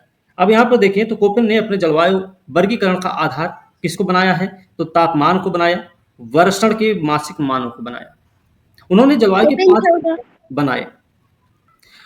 पहला उन्होंने बताया उष्ण कटिबंधीय जलवायु, जहां सारा साल औसत मासिक तापमान 18 डिग्री सेल्सियस से अधिक रहेगा। वो है उष्ण कटिबंधीय जलवायु, 18 से अधिक तापमान। शुष्क जलवायु दूसरे नंबर पे, जहां के तापमान की तुलना में वर्षण बहुत कम होगा और इसलिए वो शुष्क होगा कि तापमान जितना अधिक होगा वर्षा उतनी कम होगी, इस वजह से वो शुष्क भी रहेगा। शुष्कता कम होने पर यह अर्धशुष्क मरुस्थल भी कहलाता है। शुष्कता अधिक हो तो ये मरुस्थल होता है। मतलब शुष्कता कम रहे तो अर्धशुष्क मरुस्थल, और शुष्कता रहे अगर तो ये क्या हो जाएगा? पूरा मरुस्थल। शुष्कता अधिक रहे तो ये मरुस्थल हो जाता है। ठीक है, एक है अगला गर्म जलवायु वाला, जहां सबसे ठंडे महीने का औसत तापमान आप 18 डिग्री सेल्सियस और -3 डिग्री सेल्सियस के रूप में देखते हैं। हिम जलवायु क्या है? हिम जलवायु, जहां सबसे गर्म महीने का औसत तापमान 10 डिग्री सेल्सियस से अधिक और सबसे ठंडे महीने का औसत तापमान -3 डिग्री सेल्सियस से कम रहता है, वो हिम जलवायु कहलाता है। एक है बर्फीली जलवायु, जहां सबसे गर्म महीने का तापमान भी 10 डिग्री सेल्सियस से कम रहता है। कोपेन ने जलवायु प्रकारों को व्यक्त करने के लिए वर्ण संकेतों का प्रयोग किया। वर्ण संकेत मतलब जैसे यहाँ पर हमने यस डब्ल्यू देखा है, ऐसे उन्होंने। ठीक है, जैसा कि ऊपर बताया गया, वर्षा तथा तापमान के वितरण प्रतिरूप में मौसमी भिन्नता के आधार पर प्रत्येक प्रकार को उप प्रकारों में भी बांटा गया। कोपेन ने अंग्रेजी के बड़े वर्णों यस को अर्ध मरुस्थल के लिए और डब्ल्यू को मरुस्थल के लिए प्रयोग किया। इसी प्रकार उप विभागों को व्यक्त करने के लिए अंग्रेजी के छोटे वर्णों का प्रयोग किया गया। जो प्रकार हैं उनके लिए कैपिटल लेटर का और जो उप प्रकार हैं उनके लिए स्मॉल लेटर का प्रयोग किया इन्होंने। जैसे एफ क्या है? पर्याप्त वर्षण, स्मॉल एफ है। स्मॉल एम क्या है? तो स्मॉल एफ है शुष्क मानसून होते हुए भी वर्षावन। डब्ल्यू स्मॉल है तो ये शुष्क शीत ऋतु है। स्मॉल एच है तो शुष्क और गर्म है। स्मॉल सी है 4 महीनों से कम अवधि में औसत तापमान 10 डिग्री सेल्सियस से अधिक, और स्मॉल जी अगर है तो गंगा का मैदान। इस तरीके से इन्होंने इसको उपवर्गीकृत किया है। इस प्रकार भारत को 8 जलवायु प्रदेशों में बांटा जा सकता है। सारणी 4.1 चित्र 4.13 में देख सकते हैं। मानसून और भारत का आर्थिक जीवन। मानसून के साथ भारत का आर्थिक जीवन कैसे जुड़ा हुआ है वो देखते हैं। मानसून धुरी होती है जिस पर समस्त भारत का जीवन चक्र घूमता है, क्योंकि भारत की 64% जनता भरण पोषण के लिए खेती पर निर्भर करती है, जो मुख्यतः दक्षिण पश्चिमी मानसून पर आधारित है। ठीक है, मतलब भरण पोषण, भारतीय कृषि का मानसून पर निर्भर होना देश की एक बहुत बड़ी आबादी का, देश के बहुत बड़े क्षेत्र का मानसून पर निर्भरता को बताता है। हिमालयी प्रदेशों के अतिरिक्त शेष भारत में वर्ष भर यथेष्ट गर्मी रहती है, जिससे सारा साल खेती की जा सकती है। हिमालयी क्षेत्र को छोड़ दिया जाए तो लगभग पूरे देश में खेती होती रहती है साल भर। फिर मानसून जलवायु की क्षेत्रीय विभिन्नता भी अलग अलग प्रकार की फसलों को उगाने में सहायक होती है, ये भी हमको याद रखने की जरूरत है। वर्षा की परिवर्तनीयता देश के कुछ भागों में सूखा या फिर बाढ़ का कारण बन जाती है, ये वर्षा की परिवर्तनीयता है। भारत में कृषि की समृद्धि वर्षा के सही समय पर आने, उसके पर्याप्त वितरित होने पर निर्भर करती है। यदि वर्षा नहीं होती तो कृषि पर इसका बुरा प्रभाव पड़ता, विशेष रूप से उन क्षेत्रों पर जहां सिंचाई के साधन विकसित नहीं है। ठीक है, तो भारत में कृषि की जो समृद्धि है वो वर्षा के सही समय पर आने, पर्याप्त वितरित होने पर निर्भर करती है। ठीक है, कृषि की समृद्धता मानसूनी वर्षा पर निर्भर करती है। फिर मानसून का अचानक प्रस्फोट क्या करता है, देश के व्यापक क्षेत्र में मृदा अपरदन की समस्या भी उत्पन्न कर देता है। उत्तर भारत में शीतोष्ण कटिबंधीय चक्रवातों द्वारा होने वाली शीतकालीन वर्षा क्या करती है, तो ये भाई रबी की फसलों के लिए बहुत लाभकारी होती है। भारत की जलवायु की क्षेत्रीय विभिन्नता भोजन, वस्त्र, आवासों की विविधता में भी उजागर होती है। हम लोग देखें तो राजस्थान में रंग बिरंगे कपड़े पहनते हैं, है ना। AMW क्या है, लघु शुष्क ऋतु वाला मानसून प्रकार है। AS क्या है, शुष्क ग्रीष्म ऋतु वाला मानसून प्रकार है। AW क्या है, उष्णकटिबंधीय सवाना प्रकार है। BSHW क्या है, अर्ध शुष्क स्टेपी जलवायु है। BWHW क्या है, गर्म मरुस्थल है। CWG क्या है, शुष्क शीत ऋतु वाला मानसून प्रकार है। DFC क्या है, लघु ग्रीष्म ठंडी आर्द्र शीत ऋतु वाला जलवायु प्रदेश। और E ध्रुवीय प्रकार की जलवायु वाला है, जो कहां पर देखने इम्पोर्टेंट है। जम्मू कश्मीर, हिमाचल प्रदेश, उत्तराखंड में। आप जानते हैं कि परिवर्तन प्रकृति का नियम है। भूतकाल में जलवायु में भी भूमंडलीय और स्थानीय स्तर पर परिवर्तन हुए हैं। जलवायु में परिवर्तन आज भी हो रहे हैं, किंतु ये परिवर्तन अगोचर है। अनेक भूवैज्ञानिक साक्ष्य बताते हैं कि एक समय पृथ्वी के विशाल भाग बर्फ से ढके थे, है ना। हम भी बता रहे थे कि मध्य पाषाण काल आते आते बर्फों का पिघलना शुरू हो गया, है ना। जी। आपने भूमंडलीय तापन पर वाद विवाद सुना या पढ़ा भी होगा। प्राकृतिक कारकों के अलावा भूमंडलीय तापन के लिए बड़े पैमाने पर औद्योगिकरण तथा वायुमंडल में प्रदूषणकारी गैसों की वृद्धि जैसी मानवीय क्रियाएं भी महत्वपूर्ण उत्तरदायी कारक हैं। भूमंडलीय तापन की चर्चा करते समय आपने हरित गृह प्रभाव के बारे में भी सुना ही होगा, GHG ग्रीन हाउस गैस के बारे में। विश्व के तापमान में काफी वृद्धि हो रही मानवीय क्रियाओं द्वारा उत्पन्न कार्बन डाइऑक्साइड की वृद्धि चिंता का मुख्य कारण है। जीवाश्म ईंधनों के जलाने से वायुमंडल में इस गैस की मात्रा क्रमशः बढ़ रही है। कुछ अन्य गैसें जैसे मीथेन है, CFC है, ओजोन है, ये सब। नाइट्रस ऑक्साइड वायुमंडल में अल्प मात्रा में विद्यमान है, तो लेकिन कार्बन डाइऑक्साइड सबसे ज्यादा जिम्मेदार है भाई। इन्हें तथा कार्बन डाइऑक्साइड को हम क्या बोलते हैं, हरित गृह गैस कहते हैं। कार्बन डाइऑक्साइड की तुलना में अन्य 4 गैसें दीर्घ तरंगी विकिरण का ज्यादा अच्छी तरह से अवशोषण कर लेती हैं। कार्बन डाइऑक्साइड की तुलना में अगर देखा जाए तो जो बाकी 4 गैसें हैं, ये दीर्घ तरंगी विकिरण का ज्यादा अच्छी तरह से अवशोषण करती हैं। इसीलिए हरित गृह प्रभाव को बढ़ाने में उनका अधिक योगदान होता है। इन्हीं के प्रभाव से पृथ्वी का तापमान बढ़ रहा है। मतलब विगत 150 वर्षों में पृथ्वी सतह का औसत वार्षिक तापमान बढ़ा है। वो एक ऐसा अनुमान भी है कि 2100 में भूमंडलीय तापन में लगभग 2 डिग्री सेल्सियस की वृद्धि हो जाएगी। तापमान की इसी वृद्धि से कई अन्य परिवर्तन भी होंगे। इनमें से एक तो ये है कि गर्मी के कारण क्या हो जाएगा, हिमानियों और समुद्र बर्फ के पिघलने से समुद्र तल का ऊंचा होना। प्रचलित पूर्वानुमान के अनुसार औसत समुद्र तल 21वीं सदी के अंत तक 48 सेंटीमीटर ऊंचा हो जाएगा। 21वीं सदी जब तक खत्म होगी तब तक 48 सेंटीमीटर तक ऊपर उठ जाएगा हमारे समुद्र तल। ठीक है, इसके कारण क्या होगा, प्राकृतिक बाढ़ों की संख्या में वृद्धि होगी। जलवायु परिवर्तन से मलेरिया जैसी कीटजन्य बीमारियां भी बढ़ेंगी। साथ ही वर्तमान जलवायु सीमाएं भी बदल जाएंगी, जिसके कारण कुछ भाग अधिक जल शक्ति, वेट और अधिक शुष्क हो जाएंगे। कृषि के प्रतिरूप भी बदल जाएंगे। जनसंख्या पारितंत्र में भी परिवर्तन होंगे। जरा सोचिए, यदि आज का समुद्र तल 50 सेंटीमीटर ऊंचा हो जाए तो भारत के तटवर्ती क्षेत्रों पर क्या प्रभाव पड़ेगा। वर्षा किस कारण होती है, जाड़े के आरंभ में तमिलनाडु के तटीय प्रदेशों में वर्षा किस कारण होती है, तो किस कारण होती है, दक्षिण पश्चिम मानसून, शीतोष्ण कटिबंधीय चक्रवात, उत्तर पूर्वी मानसून, स्थानीय वायु परिसंचरण।